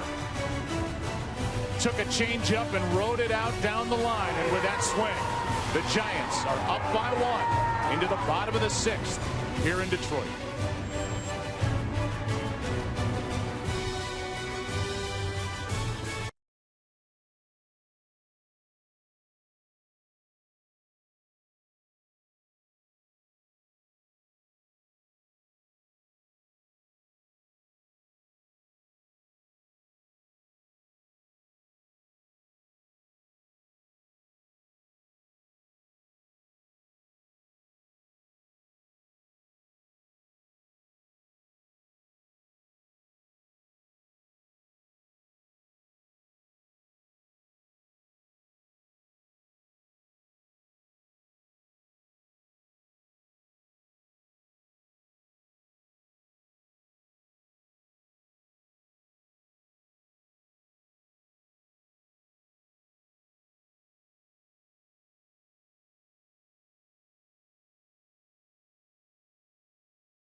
Matt Cain back to work after the home run by Buster Posey, who receives strike one.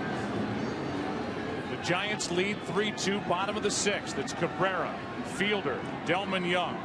Part of the order against Matt Cain, trying to get through 6. Strike 2. You have to go back to that play that we've shown a couple of times made by Crawford to end the 5th inning to keep Cabrera in this position, leading off the 6th instead of batting with 2 on and 2 out in the 5th. Cabrera is already homered tonight. Drew a walk his first time up, the 0-2. Shows that good plate coverage and fouls it away. Our Nikon replay is that home run, which up until this point, the Tigers had not had a lead in this World Series. When carrying it out to right, it was a lead that lasted for 16 batters. Good pitch by Cain. Cabrera wouldn't go after it, ball 1. You could see Posey give that sign of the breaking ball and then going toward the ground. And it's out of the strike zone. Have to remind the pitchers often when you want the ball out of the strike zone. Now the 1-2. Got him on a swing at a pitch down and away. Cabrera laid off the 1 but couldn't lay off that. That slider went down. When it goes down, it's good. Pitch by pitch. Fastball. Another one fouled away. Another one fouled away. On the 0-2 pitch, a ball. Now this one he bites. Good pitch selection by Posey and Cain. Here's Fielder. Ball 1 outside. These Tiger fans are waiting for Prince Fielder. Big 9-year investment to do something in this World Series. He is 1 for 12.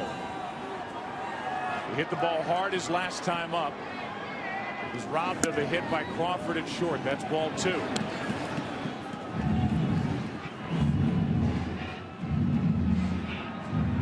Once again, the defense of the Giants has been superb during this World Series. It has supported a pitching staff that's been brilliant.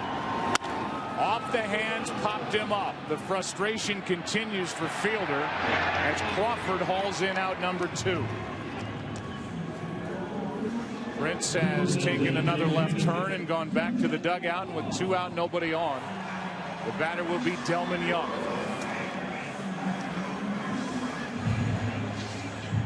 Ryan Vogelsong last night got ahead with strikes, got him out on balls. Bases loaded. Cabrera, the ball up and in. Cain just got ahead with a strike and got Fielder out with a ball. Here's a fly ball into right. Back at the wall. We're tied.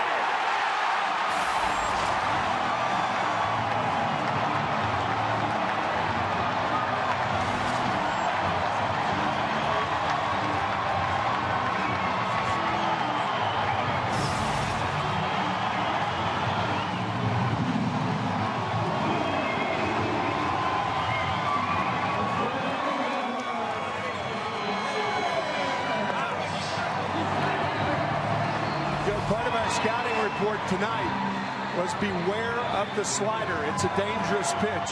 That was a cement mixer, as the players referred to it, middle of the plate to tie the game. Hard hit to right, and home run number 3 this postseason for Delmon Young. A free agent to be, potentially playing in his last game as a Tiger here tonight, unless his team rallies. It's now a 3-3 game. Bottom of the 6th. The batter is Dirks. 0 for 2 tonight. Down and away. 1 ball, 1 strike.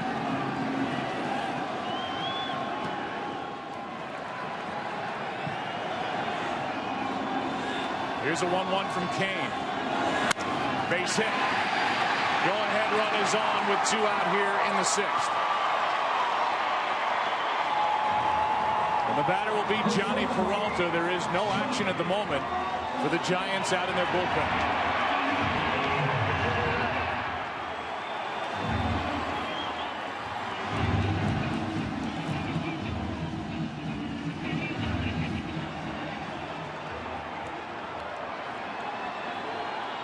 Kane gave up 21 home runs during the regular season. He's allowed 2 here tonight. First Cabrera, now Young. The batter, Peralta. A home run threat. Big swing, fouled straight back. Peralta's hit 3 home runs this postseason. 16 for the year, including the regular season.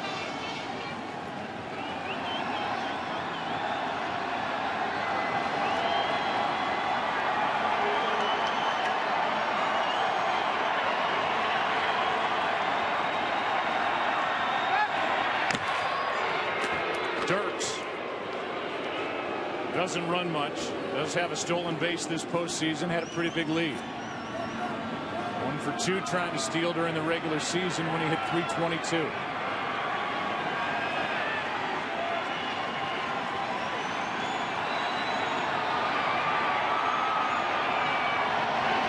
Breaking ball swung on and missed by Peralta, strike 2.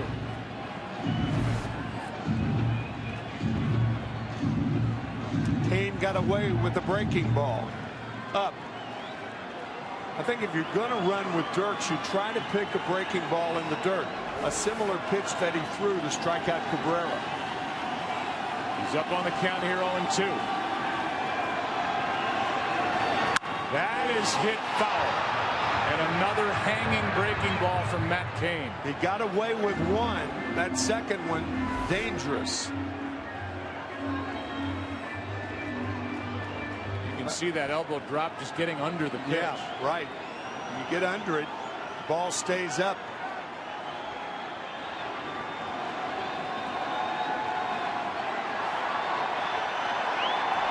Still 0-2.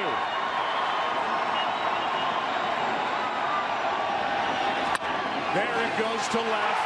How far will it carry? At the wall. It's caught. And the inning is over. Blanco was there.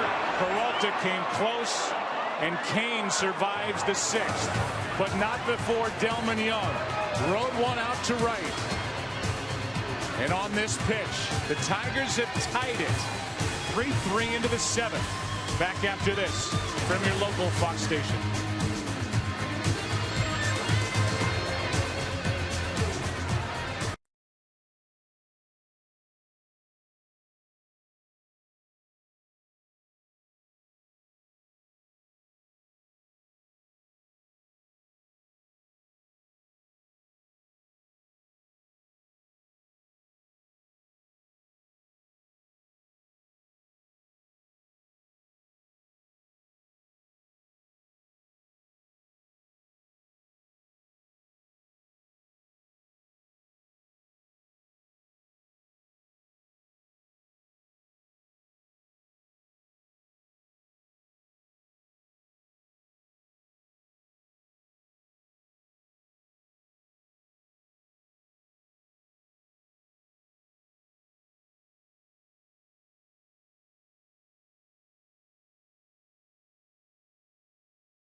This ball is gone.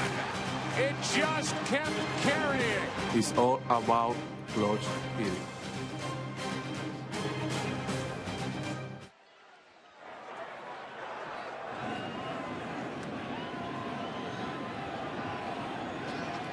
Seventh inning rolls in. This is the first time Scherzer this postseason has pitched this deep into a game. First up is Blanco, tie game, and there he is like he did last night with his feet moving all over the place as the pitch is delivered. Ball one.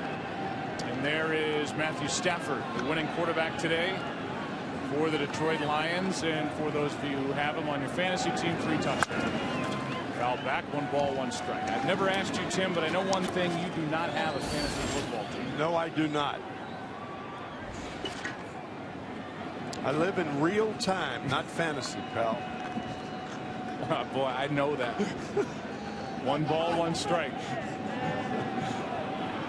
You know, Blanco did that 3 times, though, last night.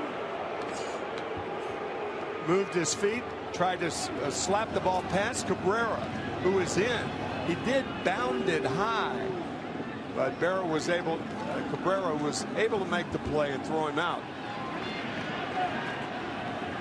Still raining as we play here in the 7th. Tie game. Over but low. Count goes to 2-1. You saw the left-hander Drew Smiley. The right-hander is Dotel. Here's the 2-1. Shows bunt, takes a strike. Blanco trying to show off that good speed, and he can fly. He took strike 2. Good pitch from Scherzer.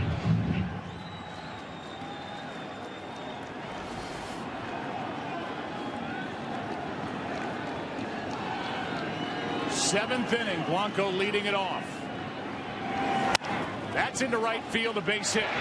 Blanco is on to start the 7th, and that good speed is aboard for San Francisco, and we'll see if that's it for Scherzer. It'll bring in Ryan Theriot, and Scherzer will stay out there. The Geico in-game box score for the Giants: 2-run home run by Posey in the 6th, RBI triple by Brandon Belt. That happened back in the 2nd, gave the Giants the lead. And for Belt was his first hit, let alone his first RBI. Here's Theriot. Is he going to square around? He shows that he's going to swing and does, fouls it away.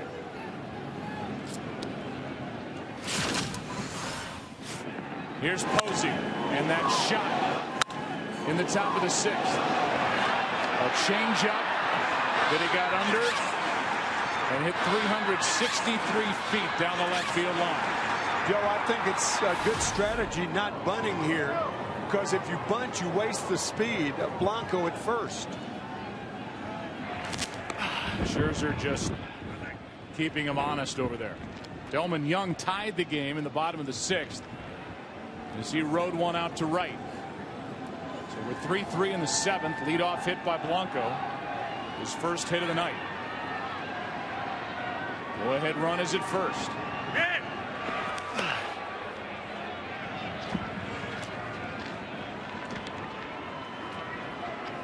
Theriot looks down at Tim Flannery, the third base coach, Bruce Bochy. Held that position for Bruce in San Diego, and now 6 years in San Francisco. 0-1 the count. Runner goes, and a ground ball to the shortstop Peralta. Only out at first, 1 away. Blanco had a great jump, but swinging at it was Theriot, the DH, and he grounds out. It was a hit and run. You can see Blanco peek, checking Theriot. The ball was on the ground. He had to stay there. But a hit and run that did not find a hole, and that looks like it's going to be all for Max Scherzer. Well, the left-hander Drew Smiley has been getting loose. The left-handed hitting Crawford, the shortstop, coming up. Here comes Drew. Out goes Max. And these fans appreciate his effort here tonight.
Max Scherzer will turn this one over to his bullpen.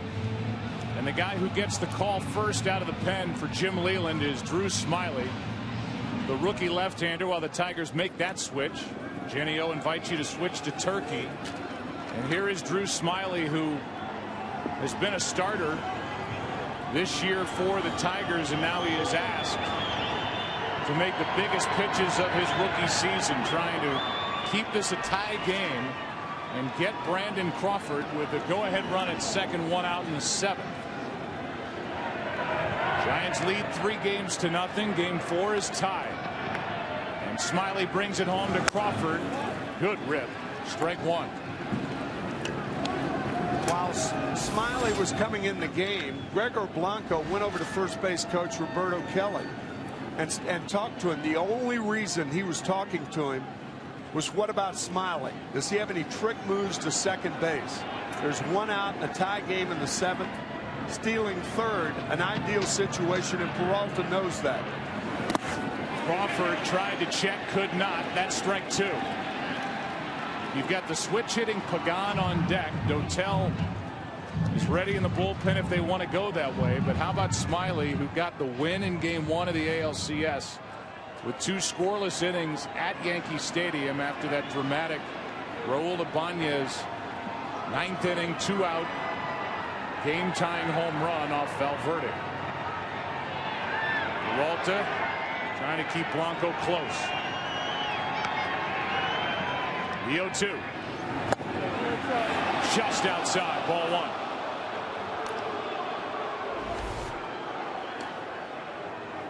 1. Breaking ball. Just misses. Just missed.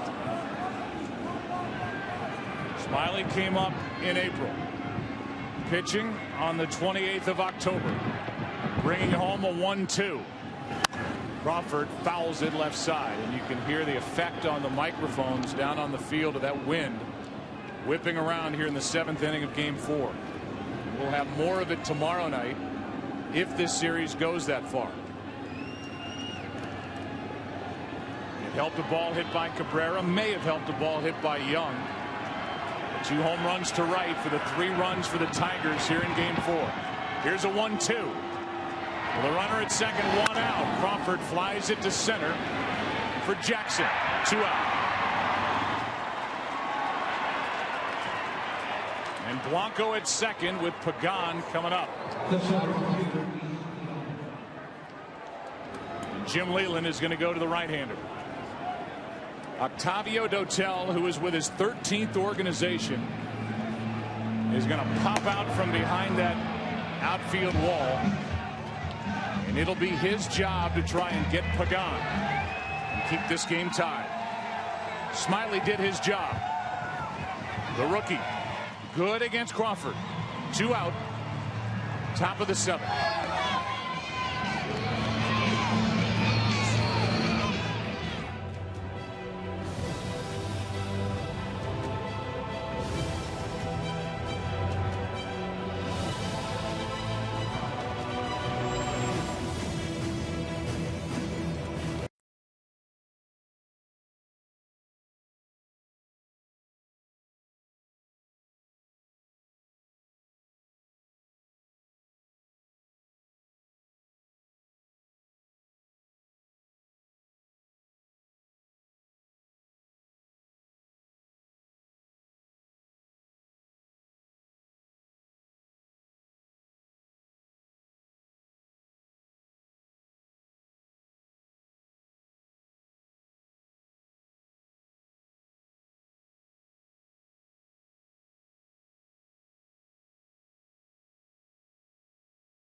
Well, here is Dotel with a runner at second, 2 out in the 7th. Angel Pagan, who was 0 for 3 tonight and does not have an RBI in this World Series, trying to untie it. Breaking ball is a beauty. Strike 1. No thought of pitching around Pagan here. Scudero's too good a hitter on deck. Scudero has a hit tonight. Has 3 in this World Series, which is 1 more than Pagan, who's 2 out of 14.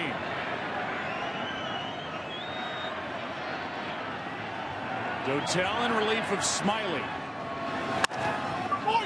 Infante with Pagan yelling at himself down the line. Inning over. And the bullpen does its job for Detroit here in the 7th. How about this fact? This is the first game with both teams having a game-tying or go-ahead home run in the same inning since 1995. Albert Bell did it for Cleveland. Ryan Klesko for the Atlanta Braves. It is time to stretch here in Detroit. And we join public address announcer Bob Bergiels for the introduction. God bless America. Ladies and gentlemen, if you would all please rise as we pay tribute to America. Please welcome the Knights in Blue of the 110th Airlift Wing Battle Creek Air National Guard Base as they lead us in the singing of God Bless America. God bless America, land that I love. Stand beside her and guide her through the night with the light from above. From the mountains to the prairies, to the oceans white with foam. God bless America.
DirecTV. Don't just watch TV, DirecTV.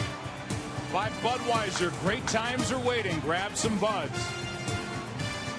And by Head and Shoulders, live flake-free. No snowflakes, but plenty of rain since about the third inning on. Activity in the bullpen as Matt Cain will work in the bottom of the seventh, just like his counterpart tonight. The right-hander Max Scherzer got into the seventh, got one out, went 6 1/3. Cain trying to answer. That's ball 2, 2-0. Infante up, Laird on deck, and then Austin Jackson.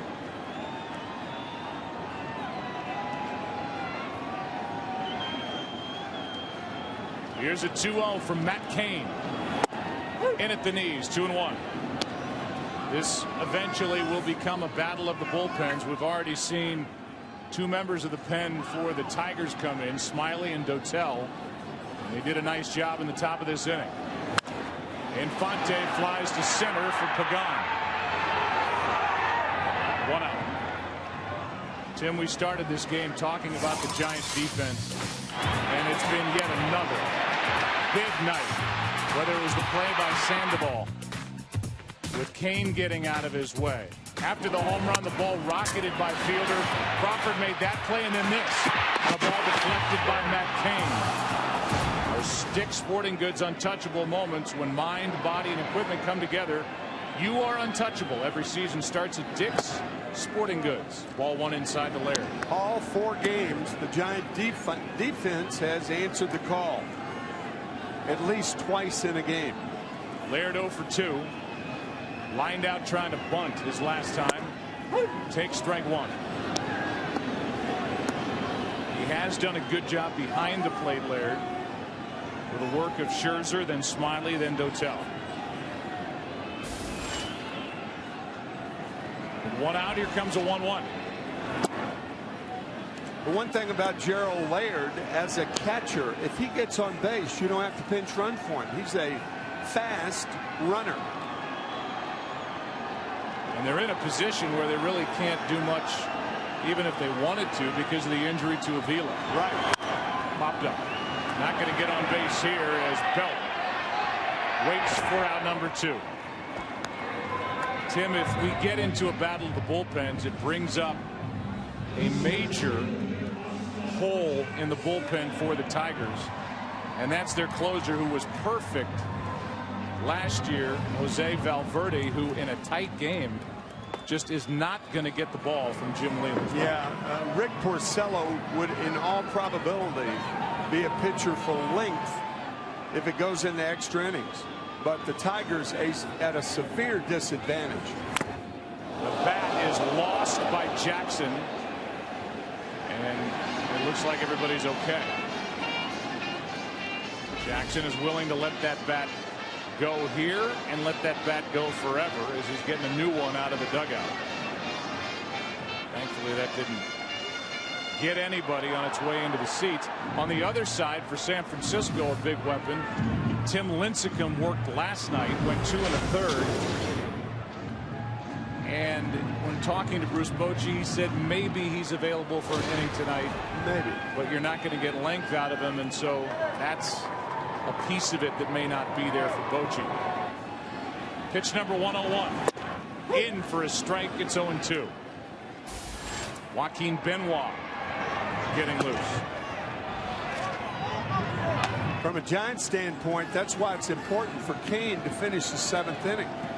That gives them an advantage to get into the bullpen later than the Tigers did. Where they have, at this point, a better bullpen. A strikeout ends the inning, and Matt Cain has struck out 5. He's also pitched 7. We go to the 8th inning of Game 4, tied at 3.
from the Who and more from the excellent minds of Brian Biederman and Victor Gonzalez, who put those together night after night as Scutaro gets out of the way of ball one inside. Those guys do such a great job. And our rollout last night to the music of the Who, if you didn't stick around and see it, it's worth finding. It was. 8th inning now, 3-3 game.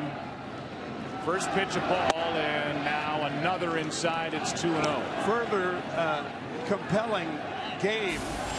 Each side in the top of the 8th and the bottom of the 8th open with their number 2 spot hitter. Scutaro for the Giants and Quentin Berry for the Tigers. So the middle of the order up in this tie game in the 8th. Now it's 3-0 from Dotel. And Phil Koch is getting loose. He's got the switch hitting and the much more powerful from the left side Pablo Sandoval on deck. Here is a 3-0. That's a 4-pitch walk, and the go-ahead run is on to start the 8th. So Dotel, who finished off the 7th, starts the 8th inning with a walk, and Matt Cain may be finished after 7 strong innings here tonight. Here comes Pablo Sandoval, and no sign of Phil Koch. Sandoval has hit all of his home runs this postseason left-handed. One thing about Phil Koch is during the postseason he's been very effective against right-handed hitters. Right-handed hitters against the left-handed Koch, only 2 for 14. I think that could lead Jim Leyland to have more confidence than he normally would have it. Breaking ball is a good one from Dotel, who couldn't throw his strike to Scutaro. Sandoval is 1 away from tying 3 guys for the most hits in a single postseason. He is dealing with Dotel, and he'd love to get the ball in the air to right. This Giants team, which hit the fewest home runs in the big leagues during the regular season, has a home run tonight from Posey. They have 4 in this World Series. This guy has 3 of them.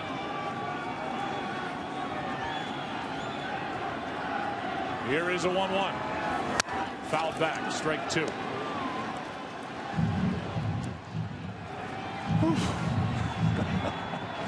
This has been intense as we welcome you inside our broadcast booth, and good starts tonight from Scherzer and Matt Cain. Excellent, giving up 3 runs in 7 innings, 6 1/3 for Scherzer, 7 innings for Cain.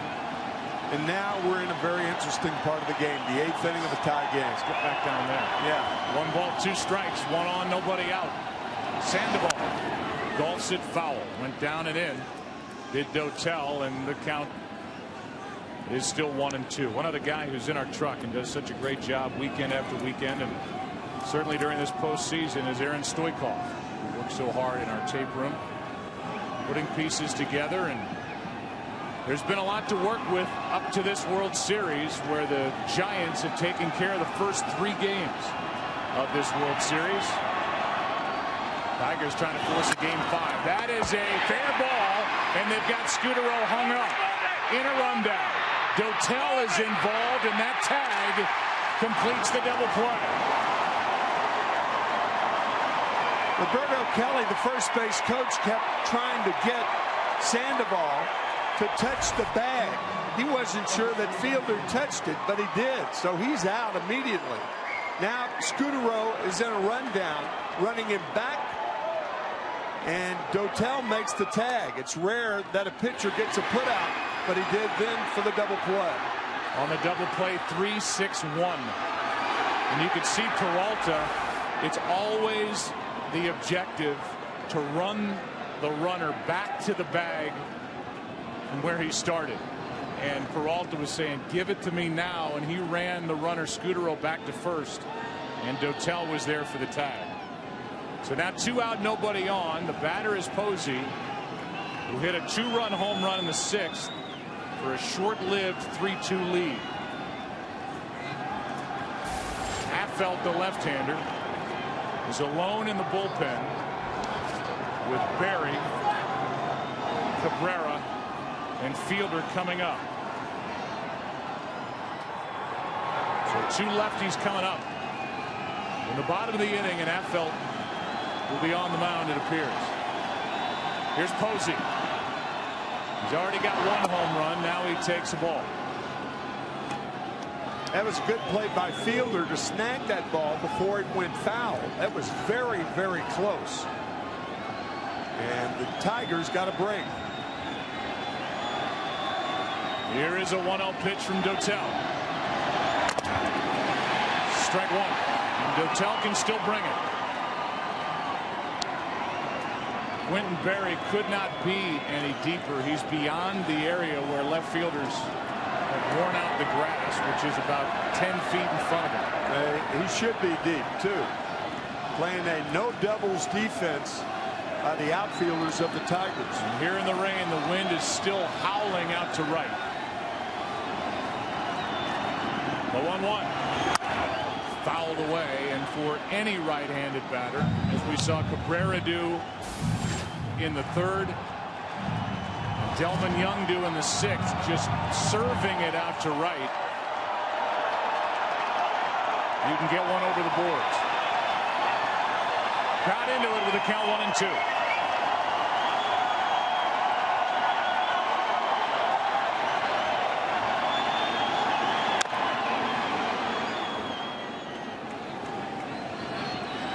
Posey struck out, flying to center, and homered against Scherzer.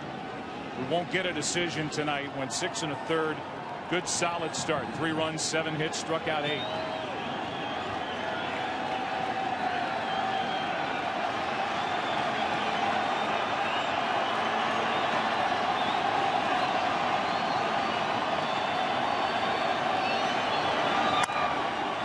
Stays alive, and Dotel hits 94. Valuable part of this bullpen, and really any bullpen that he's been a part of. 13 teams. He's got a rubber arm. He can go out there day after day. His 1-2 pitch to Buster Posey. Upstairs, 2-2. Talked about Dotel being part of that Cardinal team last year that won the World Championship. And Jim Leyland talking to his good buddy Tony La Russa about Dotel. La Russa loved him, and so does Leyland.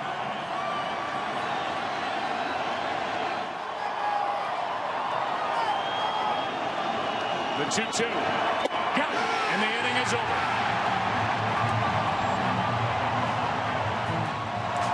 Dotel gets around the leadoff walk. He was pumped. Big bats coming for the Tigers. Down 3 games to nothing. Tie game. Bottom of the 8th.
by the Samsung Galaxy S3. The next big thing is already here.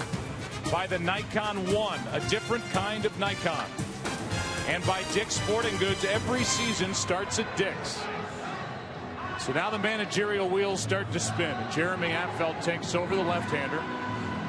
And with that move comes a corresponding move, Tim, and that is that Quentin Berry in that number 2 spot is lifted. The left-handed hitting Berry for the right-handed hitting Avisail Garcia. He's a young guy, 21 years old, will develop power, and he's been pretty good this postseason for the Tigers. Yeah, ideally, what managers do in situations like this, a tie game, bottom of the 8th inning, when you bring in a reliever, you hope that your opposition or your enemy makes a hitting change in this position.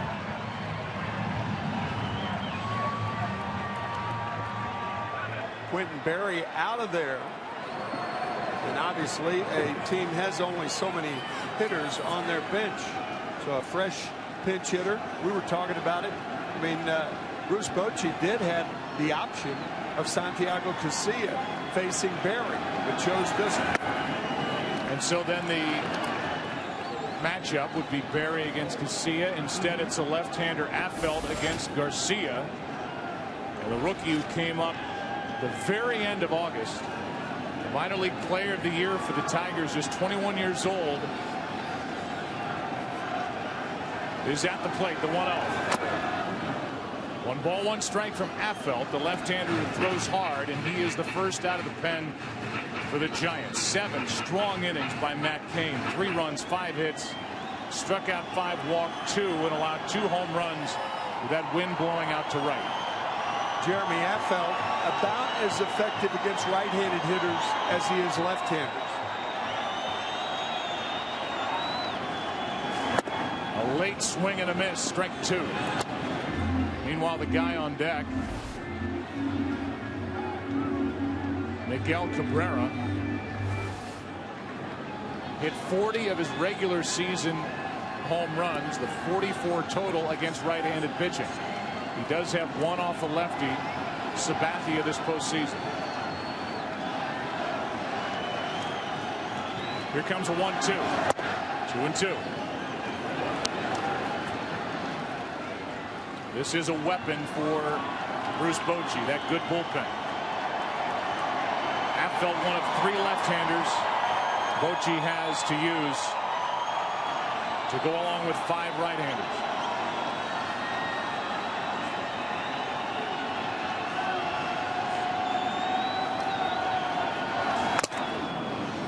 That got Posey's mask.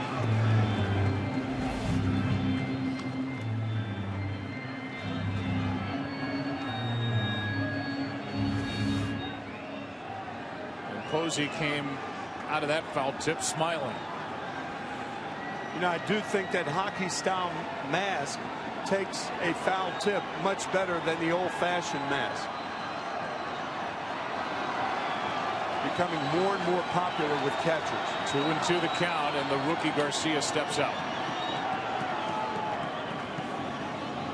Some call Avisail Garcia Baby Cabrera because he's about the same size height-wise.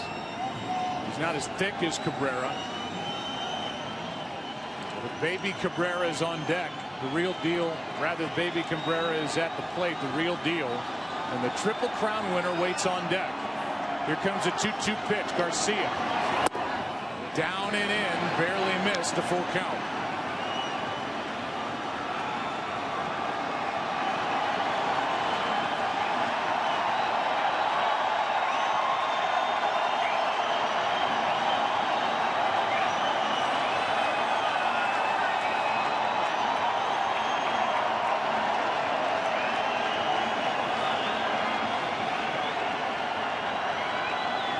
The 3-2.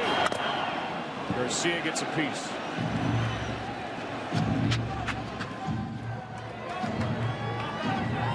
Avisail Garcia could help get a start tomorrow night. He would be in the lineup against Zito if this World Series continues. How about the series for this Giants bullpen? Dominant. Giants looking for a sweep. Tigers looking for game 5. 3-2 pitch. A leadoff walk.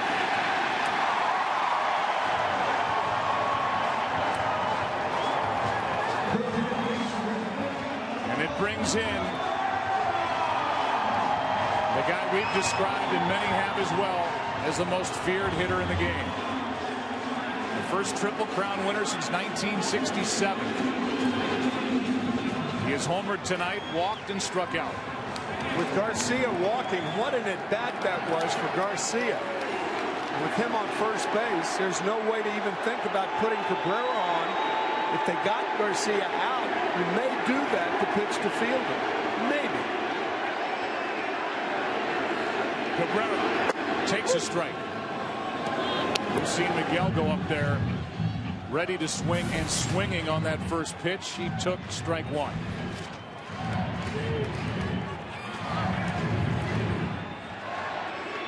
Avisail Garcia is a big-bodied outfielder, but he can run. That big outfield, he may get a chance to. Foul back, strike 2. With the MVP chant as he waits for pitches in a 2-man race for that honor in the American League with Mike Trout.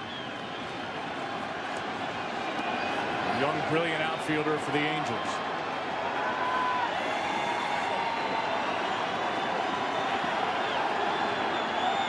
Felt ready with an 0-2.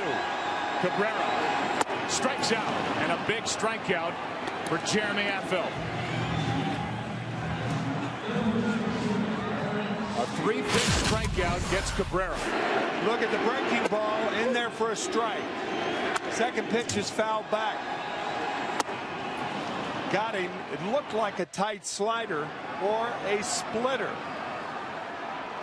Cabrera swinging over it. You don't get him to strike out in this situation very often. Now it's Prince Fielder. Ball 1 up and in. Prince, a 9-year, $214 million deal signed. And the Tigers lost their weapon, a DH, Victor Martinez, to an offseason knee injury.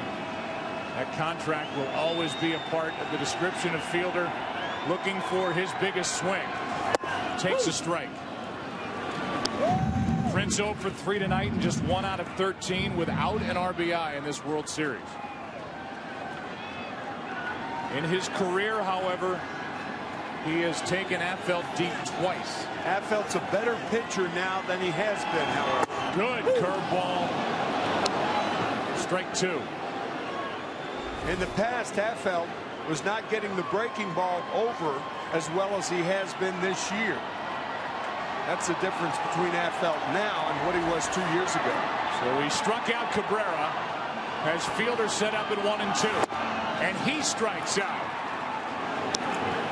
2 down after the leadoff walk to Garcia.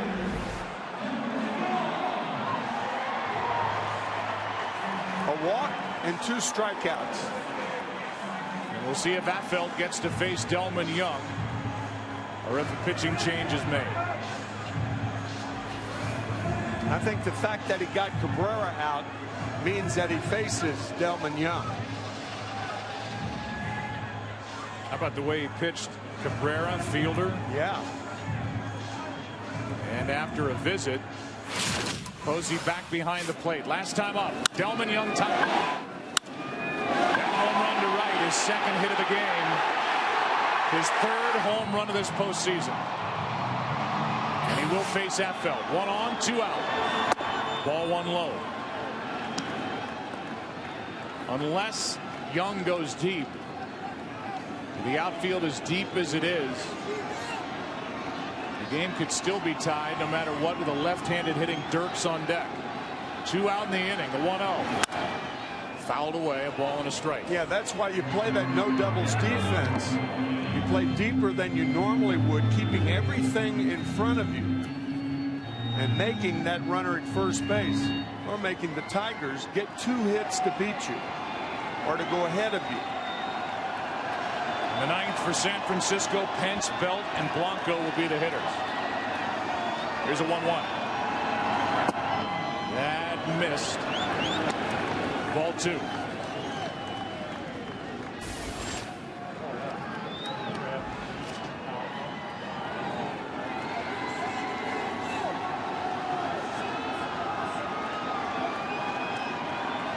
One on, 2 out, 2-1 pitch. Slashed foul, and Young broke his back. So the count's 2-2.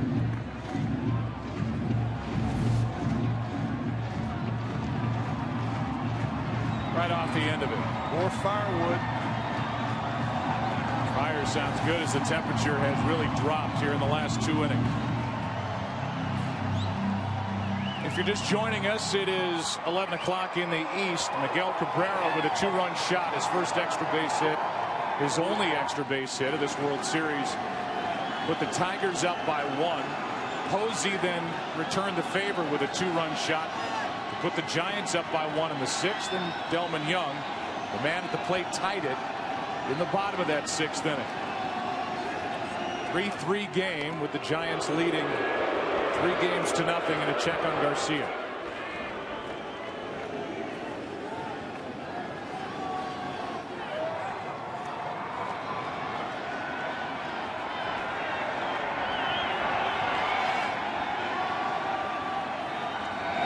Pitch struck him out, and what a job by Jeremy Affeldt. Gets around a leadoff walk and then walks right through the heart of the order. Strikes out Cabrera, strikes out Fielder, and gets Delmon Young. That sends us 3-3 into the 9th inning of Game 4.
Field to left.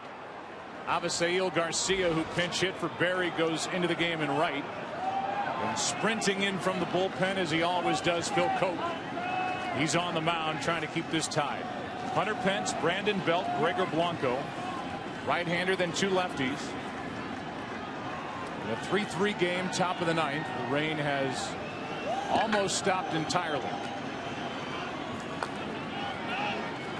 Game 4 of the 2012 World Series.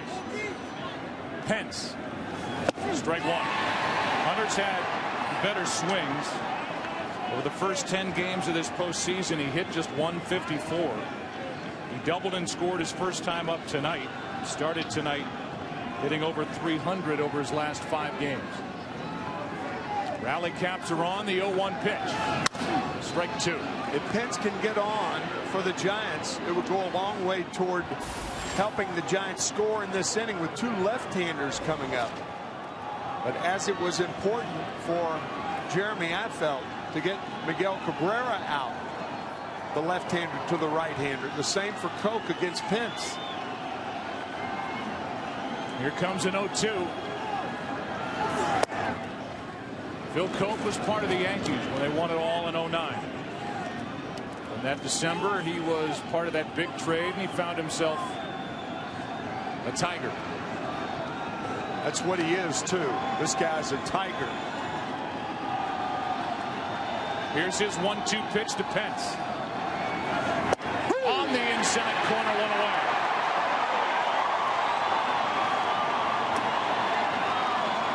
Hunter Pence had no chance on this pitch. Inside corner. Affeldt striking out 3 after the walk to Garcia. And now the first batter that Koch faces, he strikes out.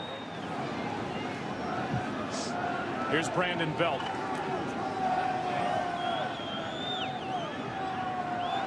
This postseason, Phil Koch now has gone 9 innings, is not allowed a run. He's gone 2 for 2 in save chances. And opponents are hitting right around 130 against him. Wow. As you said, left-handed batters.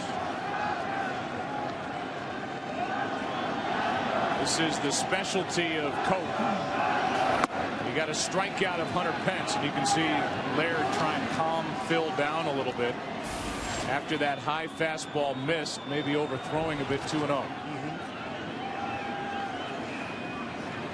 Right-handers now just 2 out of 15 against Koch this postseason after hitting just under 400 against him during the regular season. Here's a 2-0. Belt fouls it back, and he had a good swing. Brandon with an RBI triple in the second, his only hit of this World Series. May have chased ball 3.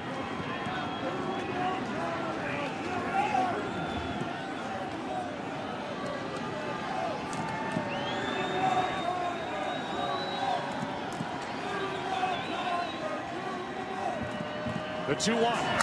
Fouled back, another good swing, but the count is even, 2-2. That was a good swing and a better pitch. It's down more than the 2-0 pitch.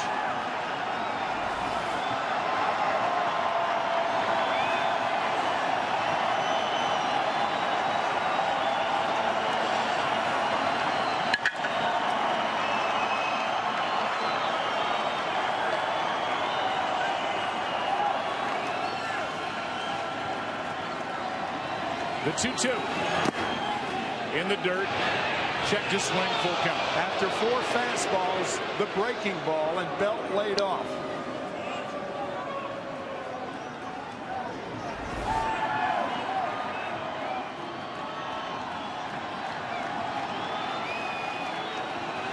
And no doubt he held up. A full count with Blanco on deck.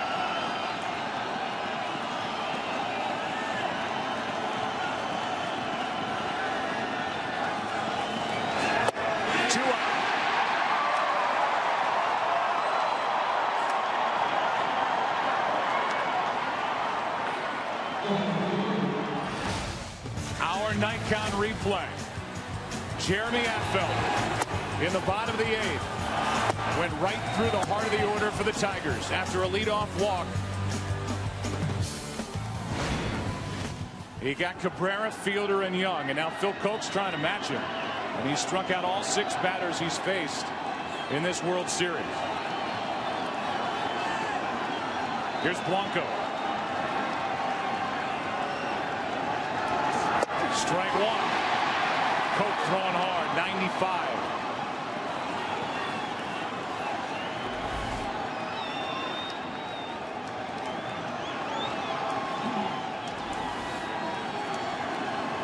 Gregor Blanco is 1 for 3 tonight. 1 home run this postseason, 5 during the regular season. The Tigers will have Dirks, Peralta, and Infante.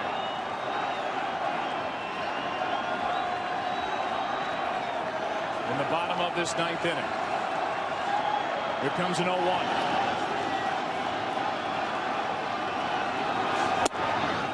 One ball, one strike.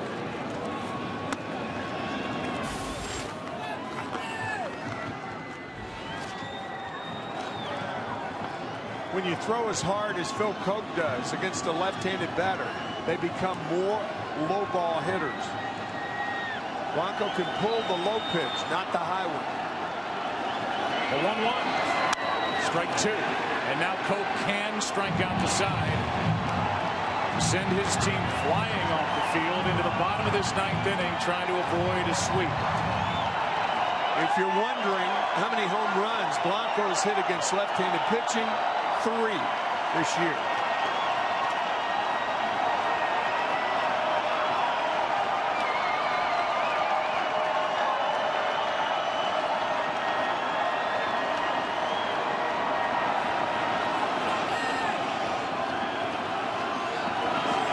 Struck out the side.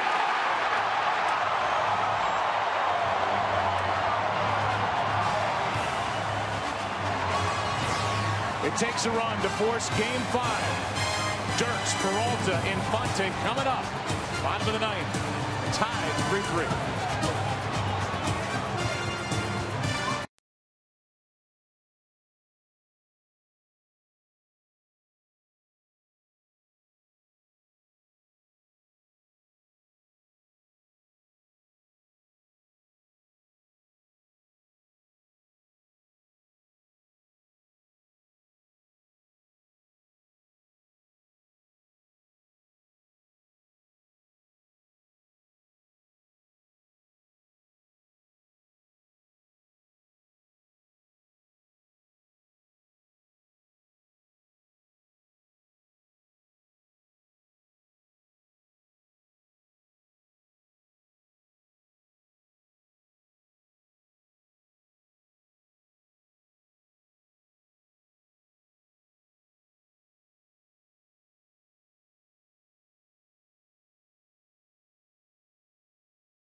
What's it going to be?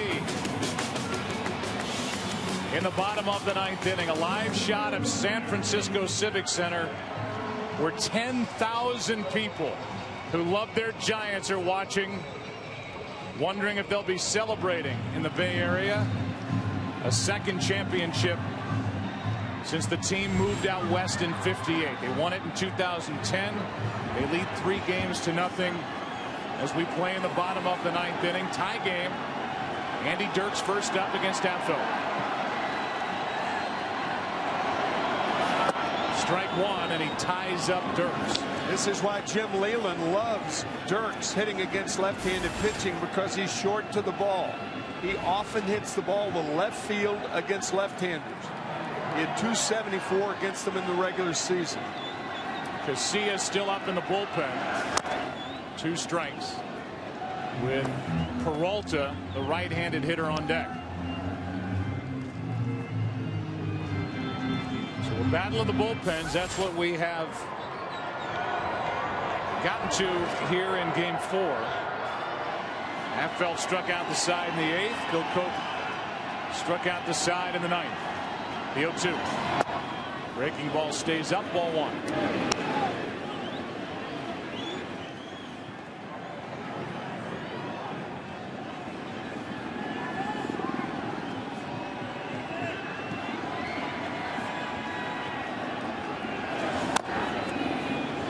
Dirks now in battle mode with 2 strikes. We've seen Affeldt talk to himself a lot while he's out there pitching. Seen a lot of hitters do that too when he's pitching. This guy's tough on left-handers. Fastball in tight, sweeping breaking ball away.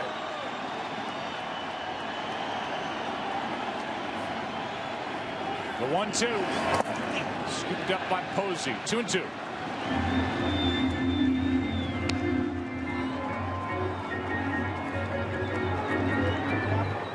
Bochy and Righetti have a decision to make after Dirks, unless he ends the night. He hit 8 home runs during the regular season, and he strikes out. That's 4 straight for Affeldt. Can't do it any better than Jeremy Affeldt. 1 out here in the 9th. After the walk to Garcia, 4 straight strikeouts. That's that sweeping breaking ball we were talking about. Tough on left-handers. Watch Dirks. Top home run hitter in this lineup. Tied with Delman Young this postseason is the guy at the plate, Johnny Peralta.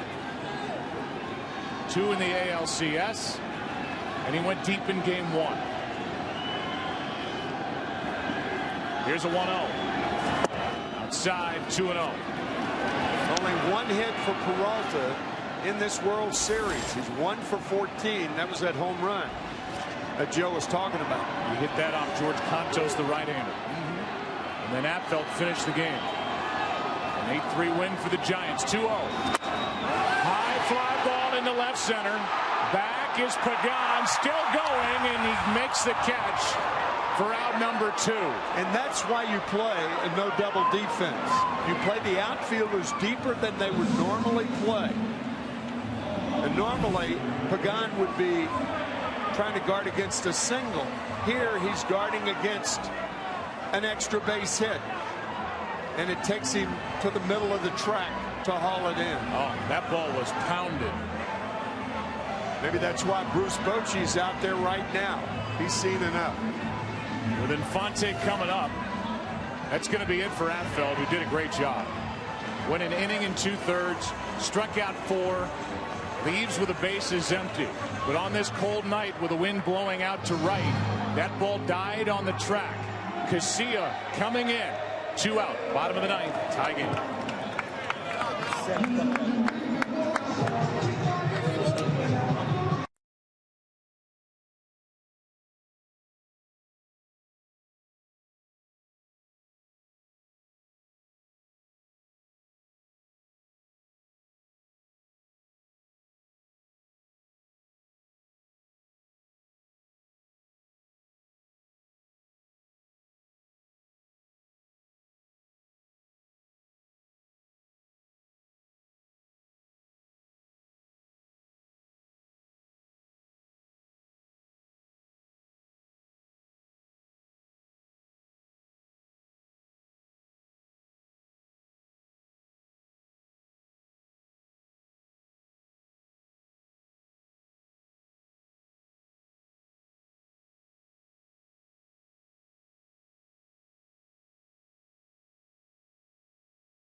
Language on this shot to deep center by Peralta. And if the wind helped those two shots out to right, you can see the wind and the effect of it with the debris in the dugout swirling on that pitch. The crowd got a rise.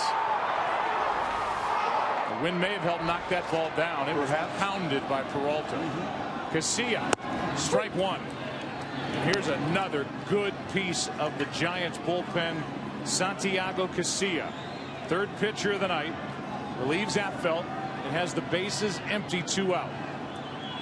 The Giants bullpen can left-right you much better than the Detroit bullpen. Once Koch is out of the game, no more left-handers down there. That's outside, a ball and a strike.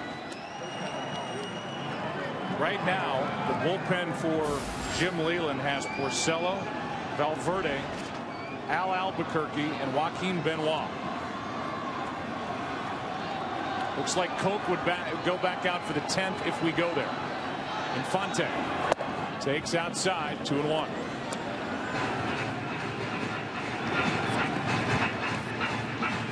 So often it's an unlikely source that comes up with a big swing or a big play in a game like this.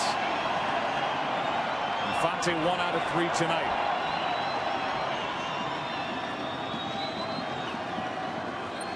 Here's a 2-1. Oh, and that got him on the hand or wrist.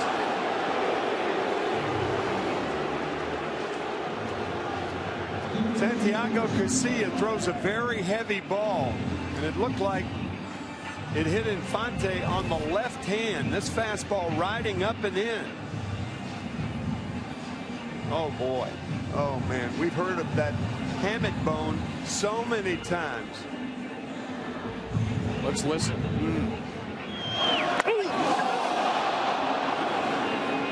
And that's going to take Infante right out of the game. What it does, it just presses that left hand right against the wood. No place to go.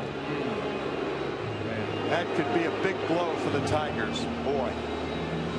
Oh, man.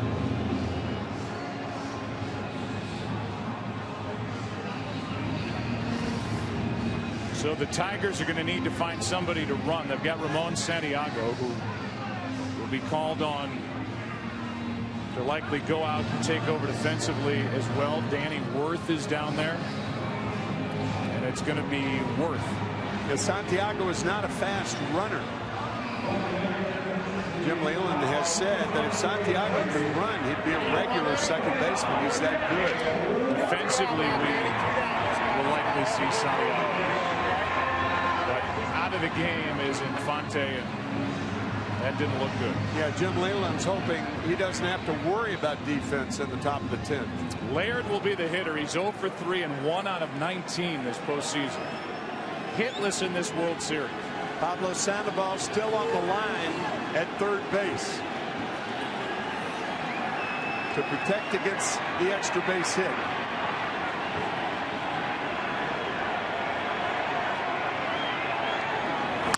Left side and right to Sandoval, who gets the out at second, and we go 2 extra innings in game 4. A hit batsman, Casilla gets around it, and that sends game 4 into the 10th inning, tied at 3.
Tomorrow night, Foxtoberfest continues with Game 5 of this World Series and a matchup of Barry Zito against Justin Verlander.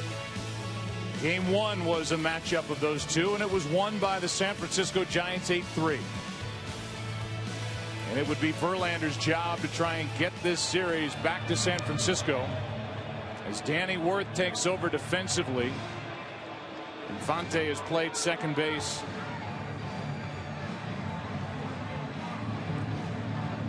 Throughout this postseason, we talked about the 8 total second basemen the Tigers used during the regular season. That position settled down when the trade was made for Infante in July. Wirth played second base 31 times. But the last time he played second base was August 5th. Made one error during the regular season, so we'll keep an eye on that. And Phil Koch takes over with Terrio, then Joaquin Arias in the on-deck circle for Crawford. And then Angel Pagan, the switch hitter. 3-3, 10th inning. Giants trying to end it here tonight. Terrio trying to get it started. Ball 1.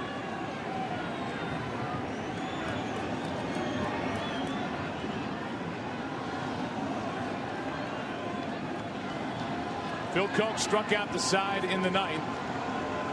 Second inning of work. And a little fly ball into right field. That's going to drop. And the leadoff man is on for the Giants here in the 10th. And now Brandon Crawford will go back into the on-deck circle. And Arias is called back to the dugout. Yeah, you thought that Bruce Bochy would do that. His first game as the DH in his career. And he gets a hit as the leadoff batter here in the 10th inning. Crawford certainly up there to bunt, but if Koch gets 2 strikes on him, you wonder what Bruce Bochy will put on then. Will you let Crawford hit or bunt again? We'll see. Trying to get the potential World Series winning run into scoring position in the 10th. Crawford.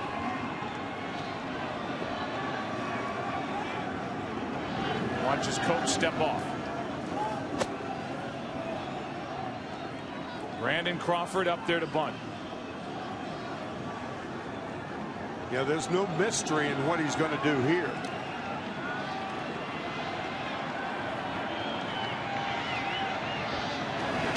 And the bunt is perfect. Koch makes the play at first, down to second. Terrio, 1 out.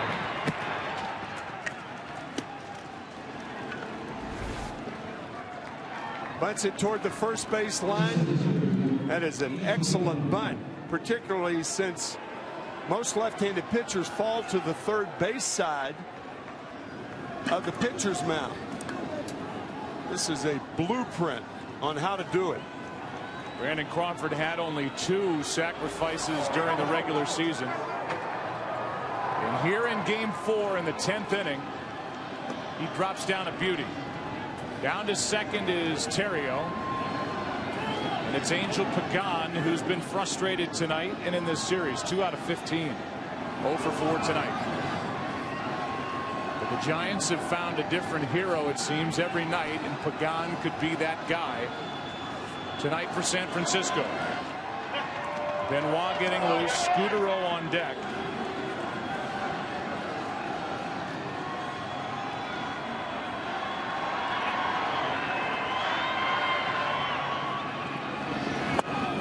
Breaking ball. Pagan went around. Strike 1. Now the outfield for the Tigers have reverted. The outfielders have reverted to normal depth. No doubles defense. They're trying to protect against a single now. Terrio can run. He's the runner at second. 1 out. Good breaking ball from Koch, who allowed the leadoff hit. Runner at second. 1 out.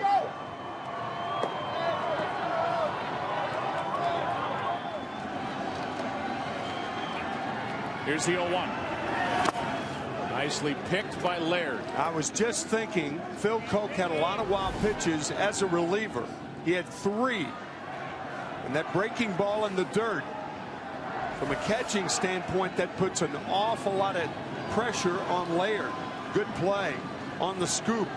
Terrio, meanwhile, will be alert to go to third if the ball is in the dirt.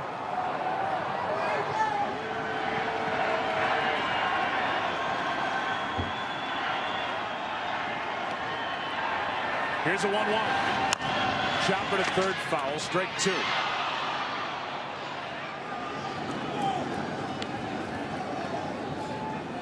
You know, if, according to Blanco, the clubhouse and the atmosphere is the same in spring training as it is during the World Series, the look on the face of Bruce Bochy is the same, it seems.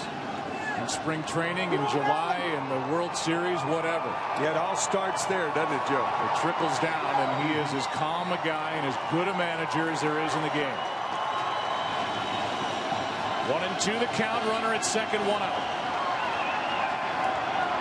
Time called at the plate.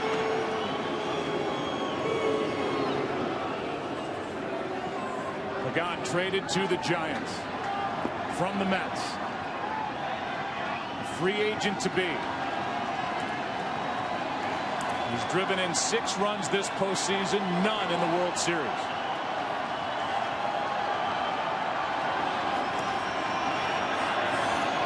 Two up. And a backswing, excuse me, Joe, a backswing hit Gerald Laird. If something happened to Gerald Laird, then Alex Avila could catch. There's the backswing, hit him right in the head. Gerald appears to be okay.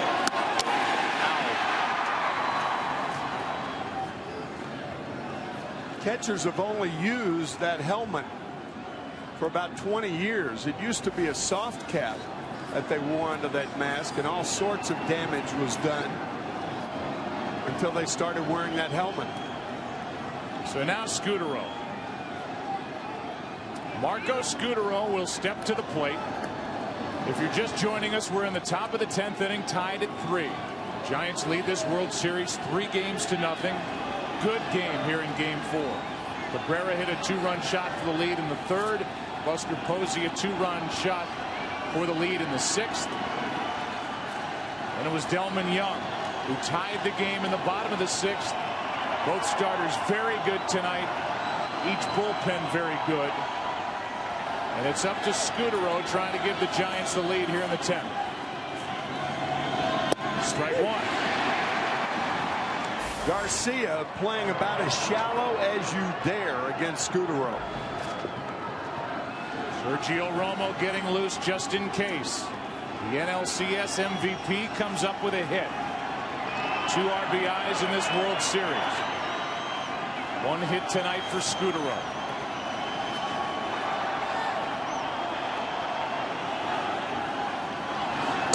Way outside to a hitter who coming into tonight sitting 7-14 with runners in scoring position this postseason. That's still the case.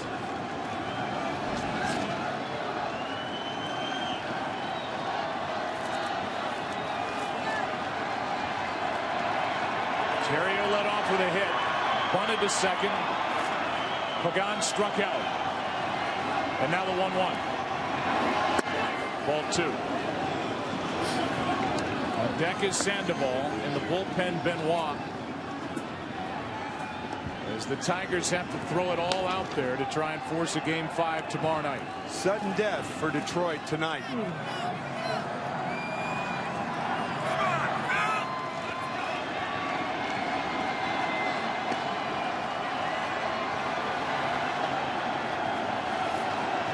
Here's a 2-1. 3-1.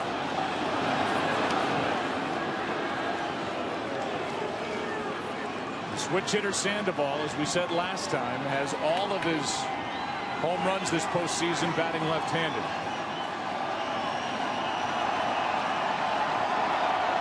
The count's 3-1, and we'll see if Cope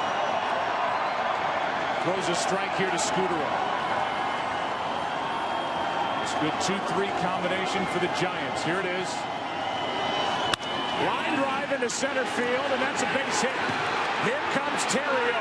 The throw, not in time. Scutaro delivers, and the Giants lead 4-3 in the 10th.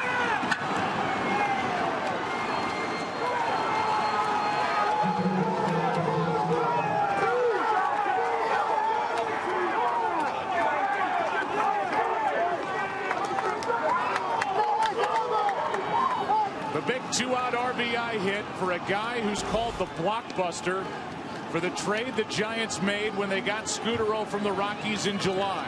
Up and away.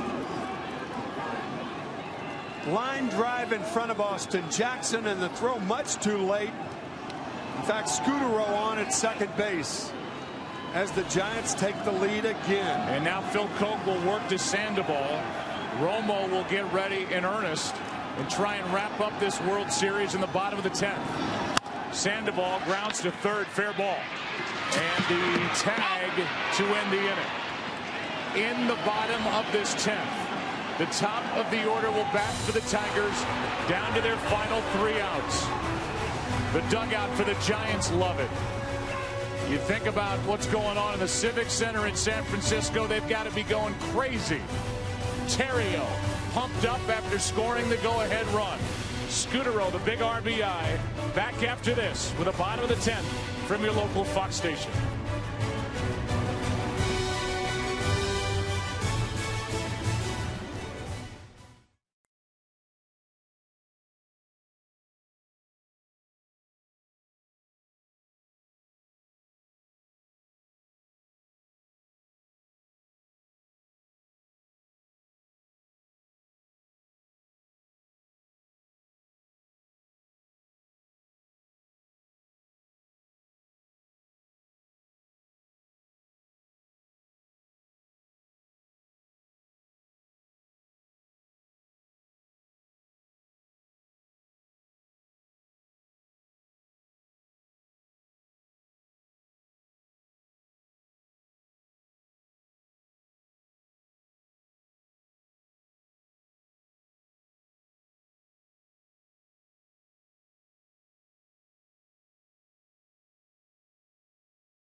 Here's that play with Theriot scoring the go-ahead run.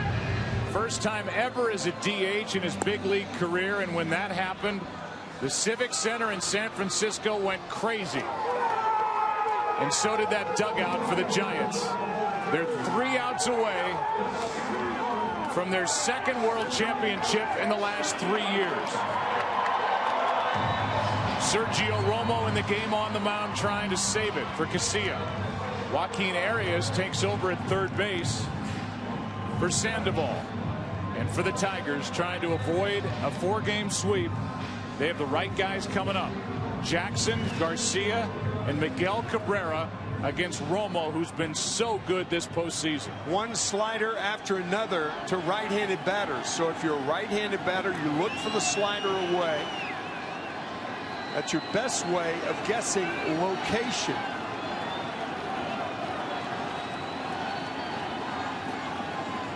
Romo with 2 saves in this World Series.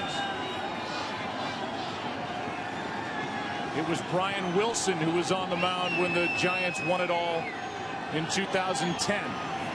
Now it's Romo. And his first to Jackson. Slider, strike 1. Jackson tonight 0 for 3 with a walk and a run scored.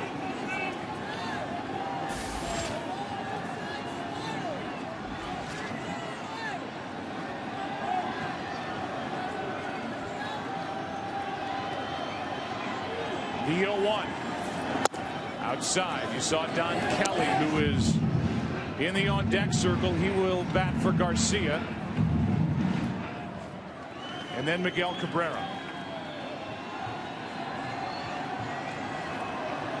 Larry Baer, the president and CEO of the Giants. His team 3 outs away. Here comes a 1-1 from Romo. That slider was hittable. Jackson fouled it back, and it's strike 2.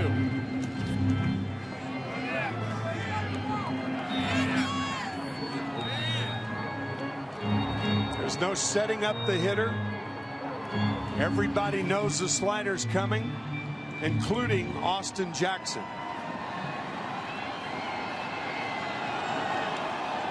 Last night, Romo got the save with a 1-2-3 ninth in a 2-0 game. Protecting a 1-run lead tonight. The 1-2. Struck him out, 1 away. Out of the strike zone away, the perfect 1-2 pitch by Romo.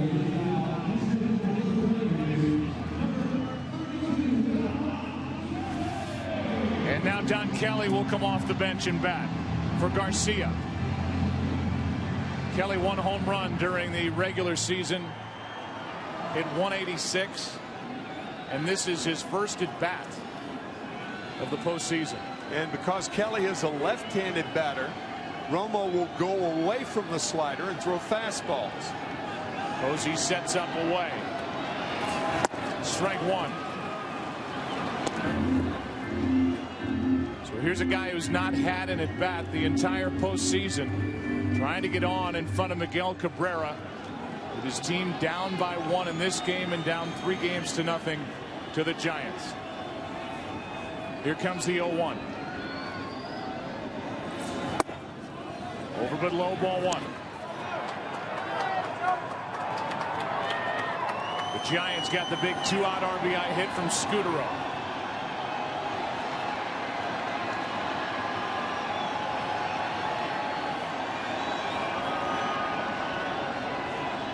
Here's a 1-1. Checked his swing on ball 2.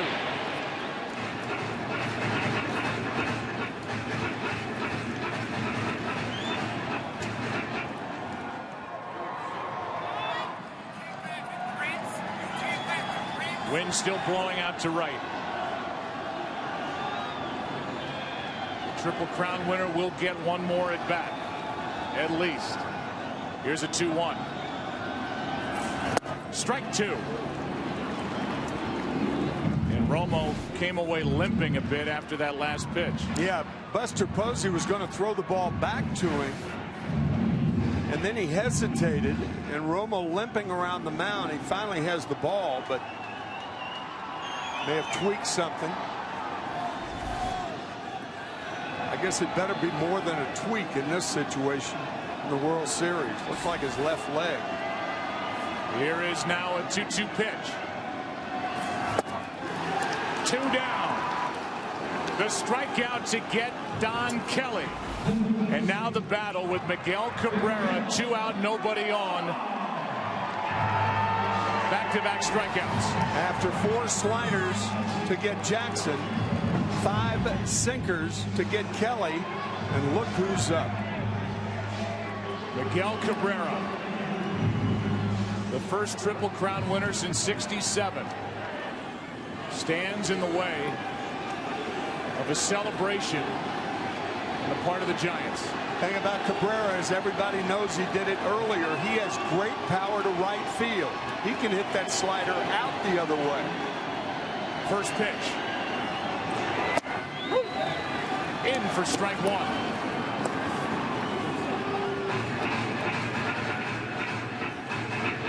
Sergio Romo, who got the final outs in the division series in Cincinnati, with a potential winning run at the plate, getting Bruce and then rolling, trying to wrap up the World Series. The 0-1. 1 ball, 1 strike. Romo said after that he'll never forget what it was like to allow his teammates to celebrate moving on to the NLCS. Well, now he has a chance to save this game and win the World Series. The 1-1. One strike away. He's going to get it again.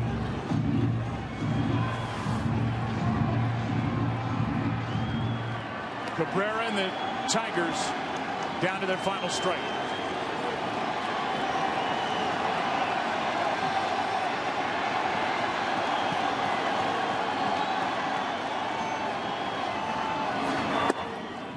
Wouldn't chase, ball 2.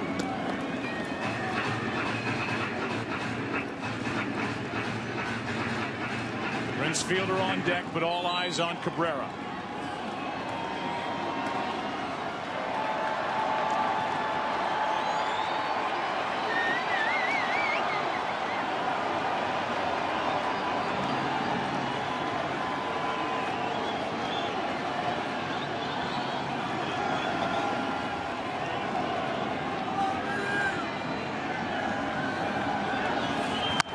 Off the end of the bat. And a 2-2 count remains.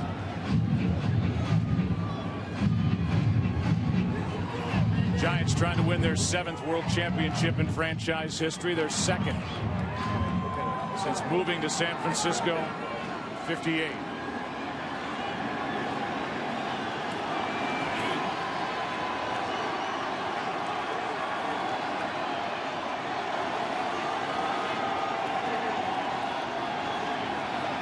Again, the 2-2 pitch. Got him looking, and the Giants have won it all.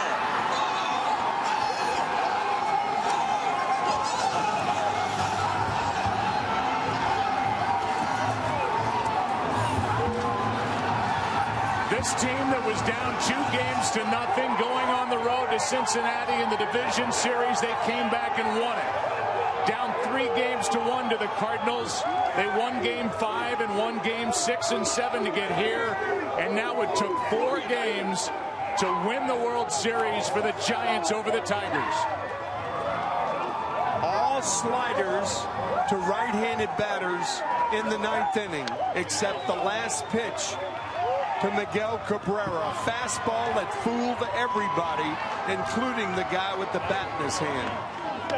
Buster Posey with a 2-run shot in this game. Bruce Bochy has won his 2nd World Championship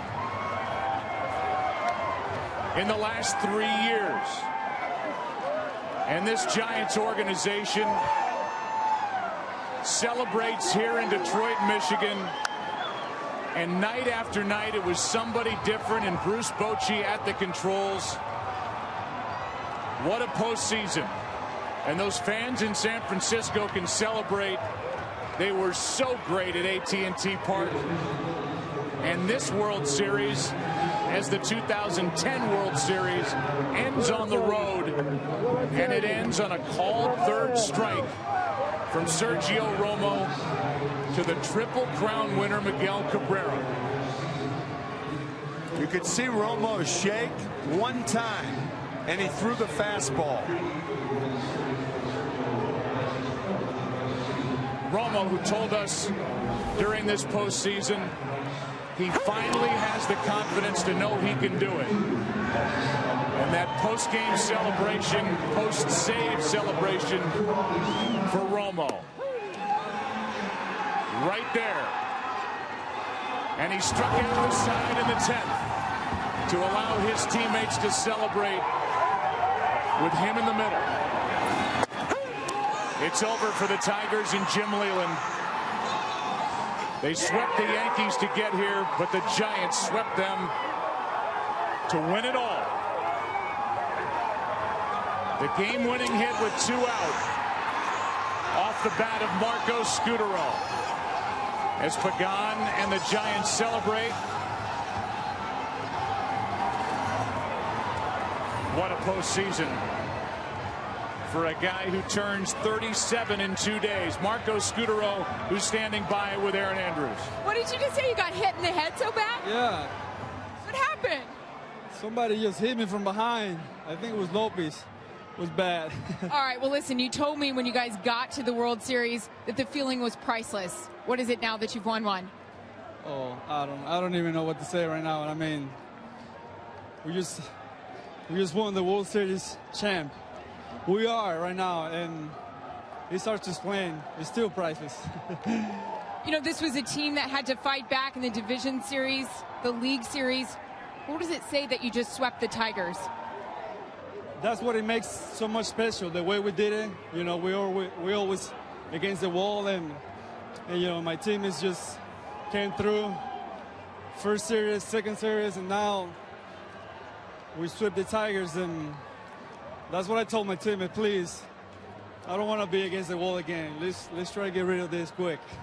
Congratulations, by the way, it was Vogelsong that hit you. What's that? It was Vogelsong, Vogie, that hit you. What is it? Go find him. Joe, back over to you. All right, Aaron, thank you. A 4-3 win. The Tigers, this will be a World Series known for a team that was so loaded offensively. The Tigers did not get a hit after the 6th inning and had only 5 hits all night in Game 4. The pitching, the defense, the timely hitting of the Giants. Thanks, Joe. Go ahead, Kenny.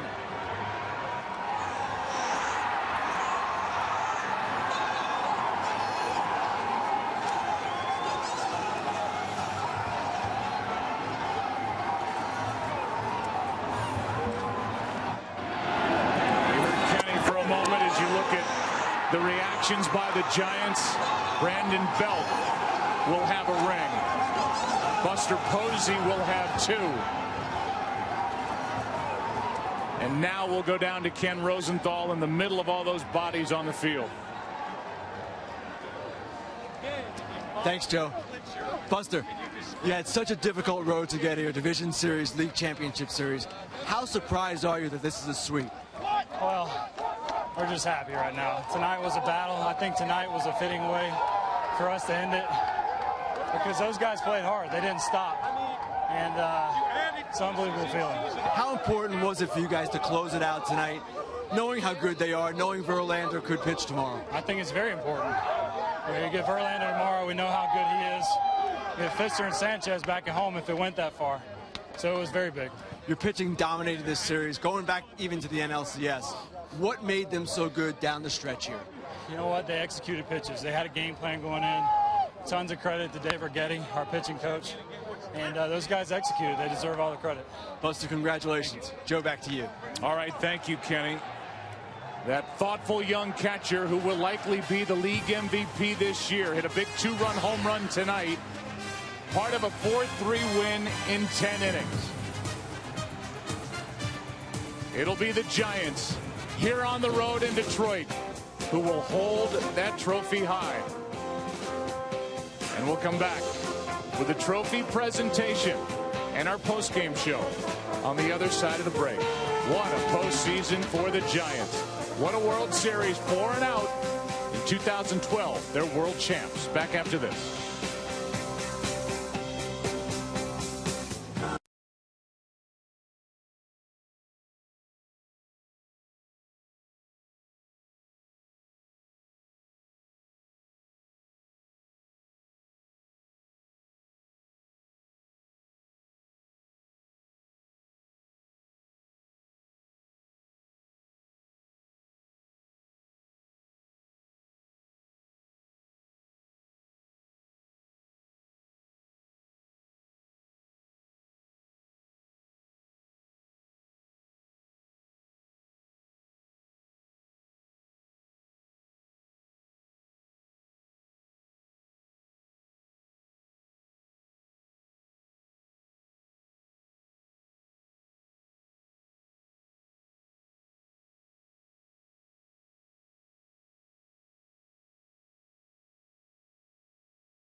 World Series postgame show on Fox.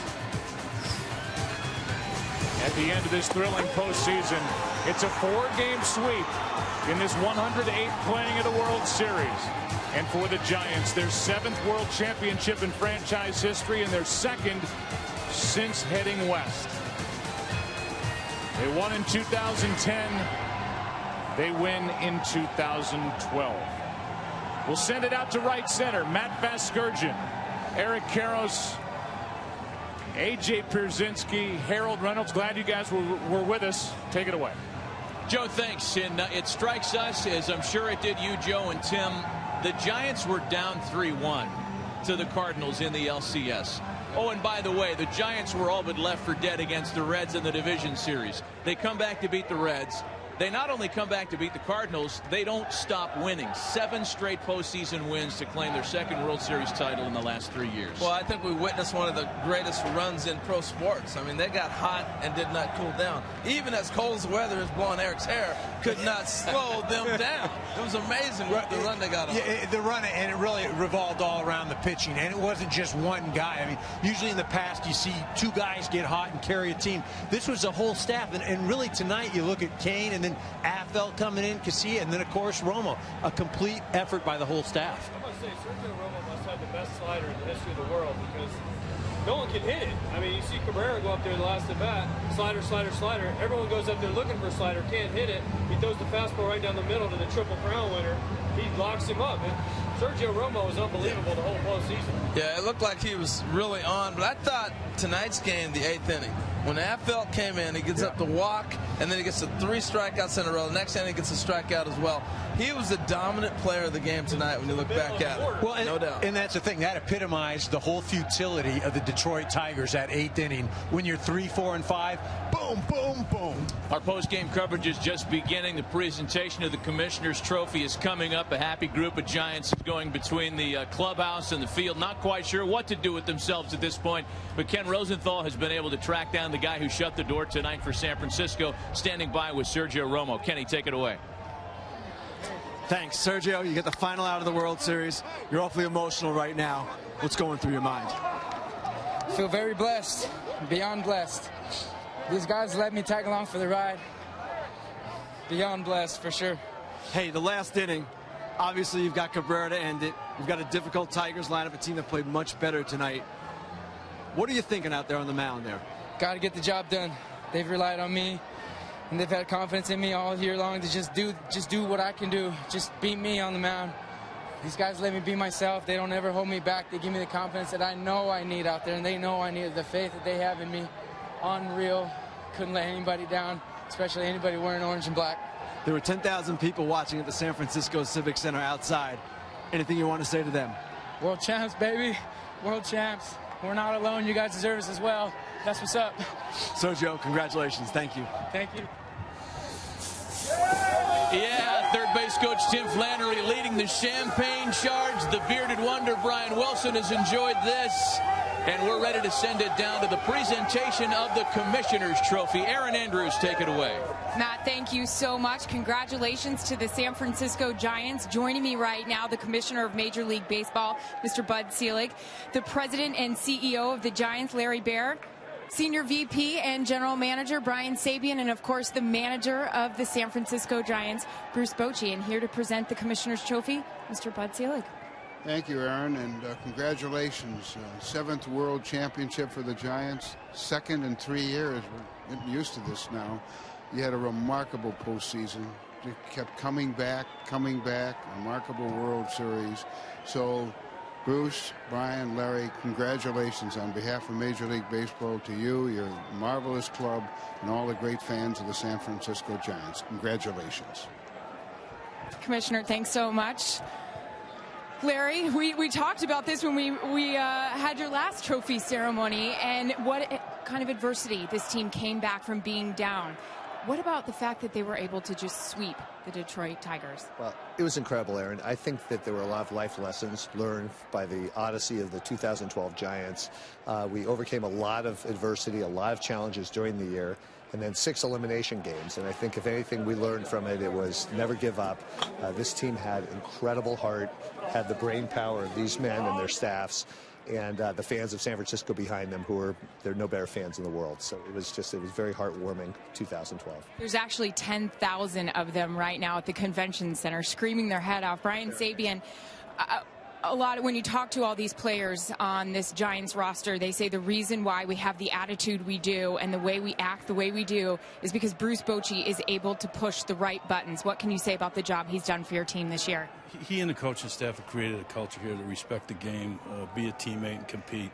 And they took it to another level. Somehow people forgot we won 94 games during the regular season and beat 2 worthy opponents to get here. Detroit probably didn't know what they were in for, but our guys had a date with destiny, and the rest is history. Absolutely. Thank you so much. Boch, come on over. I won't make you compare the 2 World Series teams. Congratulations to you. But what made this group so special for you? I think what made them so special, it was such an unselfish group. They just loved each other, and they played for each other and the fans, and they had a never say die attitude. And you know, I had some good clubs, but just the way they set aside their own agenda, and that's what's best for the club. We put them in different roles. They never said anything, never complained. They just wanted to win, and it makes it a lot easier for a manager when you have a group like this. And it's amazing what a group of guys that play as a team can accomplish. Finally, Boch, we showed throughout the broadcast those 10,000 San Francisco Giant fans waiting for you guys back home. Do you have a message for everyone back there? Oh, we thank them so much. They play such a critical role in our success. We know it. I mean, we're sold out every game, and how they came out for the postseason. You know, these guys feed off that. So thank all of you. And it's so nice, even when you're traveling on the road, to have the fans that we get. Congratulations to all of you. Second World Series in 3 years. Congratulations. I'm going to present it officially to Larry Barron, to the Giant ownership, and to the great organization. Congratulations. Thank you, Bud, and thank you to the organization, the owners of the Giants. It's really an amazing, amazing culture we have, and we're going to be very appreciative of this and really savor the work that everybody's done, and especially the fan support. Congratulations to you, Matt. Let's send it back over to you. Aaron, thanks. The San Francisco Giants won the NL pennant in the driving rain. They won the World Series in the driving mist. The celebration in the dugout and in the clubhouse. Hey, that champagne tastes just as good regardless of whether it's at home or on the road. But believe me, the folks back home at San Francisco Civic Center and all throughout the Bay Area are celebrating the Giants' 2012 World Series championship. Ryan Vogelsong, 3-0 this postseason. His rise to the top and work ethic epitomizes the 2012 Giants. We're back with the presentation of the MVP trophy. More celebration scenes are next.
Series postgame show on Fox. The San Francisco Giants are World Series champs. A 4-3 win in the deciding Game 4. They finished the Tigers in a 4-game sweep. We're ready for the presentation of the World Series MVP trophy, and we send it back to Erin Andrews on the field. Erin. All right, Matt, thanks so much. I'm going to have the commissioner, Mr. Bud Selig, present the Most Valuable Player trophy. Thank you, Aaron. Pablo, you had a wonderful World Series. I think nobody will ever forget your 3 home run performance in Game 1. The whole performance during the playoffs have been just tremendous. And so here you are, 2 World Championships in 3 years at age 26. Congratulations. Marvelous, marvelous World Series. Congratulations.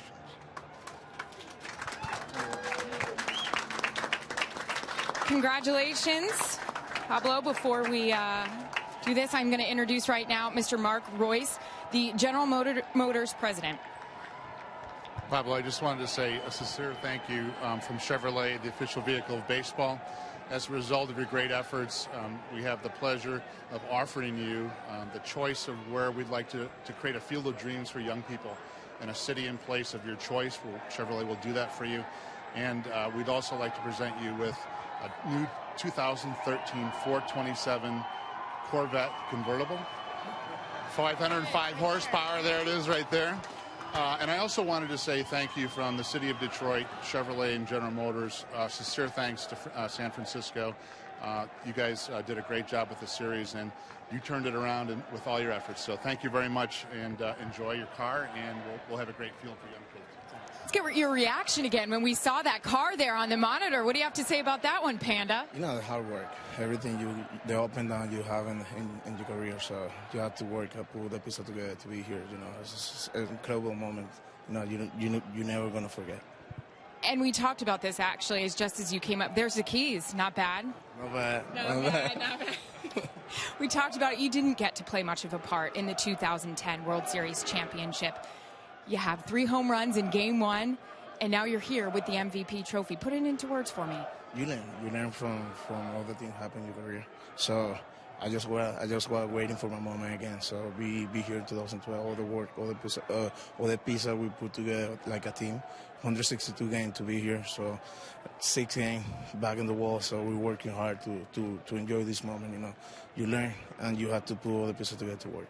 After Game 1, when you hit those 3 home runs, you shared that your mother texted you, "Don't wake up, keep dreaming like this." What do you think that phone's going to say? What text message is your mom going to send you? Wake up now. You know, it's a moment. You know, it's a moment like that. Your mom always support me. My mom always support me. You know, it's part of my life. You know, if you know, for her, I don't want to be here. So, you know, this is for all my family, my daughter. So, it's part of my life. We know she's back home at a barbecue watching this, getting emotional. Good for you. Congratulations. Matt, let's send it back to you. Aaron, thanks. There's going to be one happy Panda Bear driving around in that Camaro around the Embarcadero in North Beach pretty soon. Pablo Sandoval, World Series MVP, an 8 for 15 performance. A historic 3 home run night in Game 1 that set the tone for the San Francisco Giants in the 108th Fall Classic. The celebratory champagne is being poured, and that never gets old. Ken Rosenthal's down there somewhere standing by with Hunter Pence. Ken. What a feeling! Hunter, you just put on a World Championship t-shirt. There were times I'm sure you doubted that would be possible. What made this team so special in the playoffs? Well, for one, we didn't allow doubt to ever creep in. You know, the thing that made this team so special is just playing as a team, caring for each other, and you know, we had our backs against the wall. And we knew it wasn't going to be easy. It's not supposed to be. That was one of our mottos. And we went out there to enjoy every minute of it. And it was hard-earned and just an incredible group of guys that fought for each other. Yourself, you came on late in the playoffs and into the series. How satisfying is it to contribute offensively the way you did? It doesn't matter. You know, it's not about it, you know, any one person's contributions. It's about what we collectively did. And you know, this 2012 San Francisco Giants found a way to get it done. Whoever's name was called, that's what will be remembered. Pitching and defense, how good was it? You saw for yourself. It was good enough to find a way to be here right now. Hunter, thanks. Congratulations. Thank you. Back to you. Ken, thank you. Hunter Pence came along relatively late in the ride. Ryan Theriot DHing tonight, scoring that winning run on Phantom Cam, and it's an image that's going to be looked at over and over again in San Francisco. Aaron Andrews standing by with the Giants' Game 1 hero, Barry Zito. Aaron. Matt, thanks so much. Here right now with Barry Zito, who really everyone on this pitching staff credits your efforts in Game 5 of the NLCS, really giving this team momentum, new life. How good, you said you look like a football player, but how good does this feel right now? Yeah, this feels incredible. I mean, it's surreal. And, you know, everyone counted us out from the start. I think 3 games in Cincinnati, no one had done that in a couple years. And, Game 5 in LCS, I was just blessed to have the game of my life. And, you know, the momentum turned when we got it back to San Francisco. Everybody counted you out, but you know what? You've gone through a lot in your career as well. And you just said to me, you've been laying low since you've been pitching. What is it like now that you can finally enjoy this? What are you thinking about? You know, I think it's just important to enjoy it with, you know, the team and my family and friends and the people that really matter. And, you know, not make too much of a spectacle of it. Just keep it inside and keep the power in there, you know. I was talking to Bruce Bochy about what this team should be remembered. There's so many things with the pitching staff, the way they came together, the defense. What do you think it is? I think it's just the intangibles. I think it's the X factor, the thing that, you know, nobody can look at a roster, nobody can look at statistics and factor this in. And I think that's why everyone counted us out, is because, you know, we just have that heart. We had that spark. You know, Hunter Pence came over and, you know, he was giving us rally talks that first day in Cincinnati. We were down 2-0 and, he went in there and gave a speech, and we were all kind of speechless. I mean, we were like, wow, who is this guy? And it just kept going all the way through. And so I joined up with him, you know, today and back in St. Louis. And, you know, I got on the wagon, and me and Hunter tried to, you know, get with all the boys and motivate everyone. And I think it's just the X factor. You can't really count that stuff. All right, we appreciate it. Thanks so much. Go enjoy it with your guys. All right, Matt, back over to you. Aaron, thanks. The Panda fans made the trek from San Francisco. The Giants sweep the Tigers, the 21st sweep in World Series history. The Commissioner's Trophy in the locker room, the MVP trophy on the field. More of our coverage from Detroit is coming up next.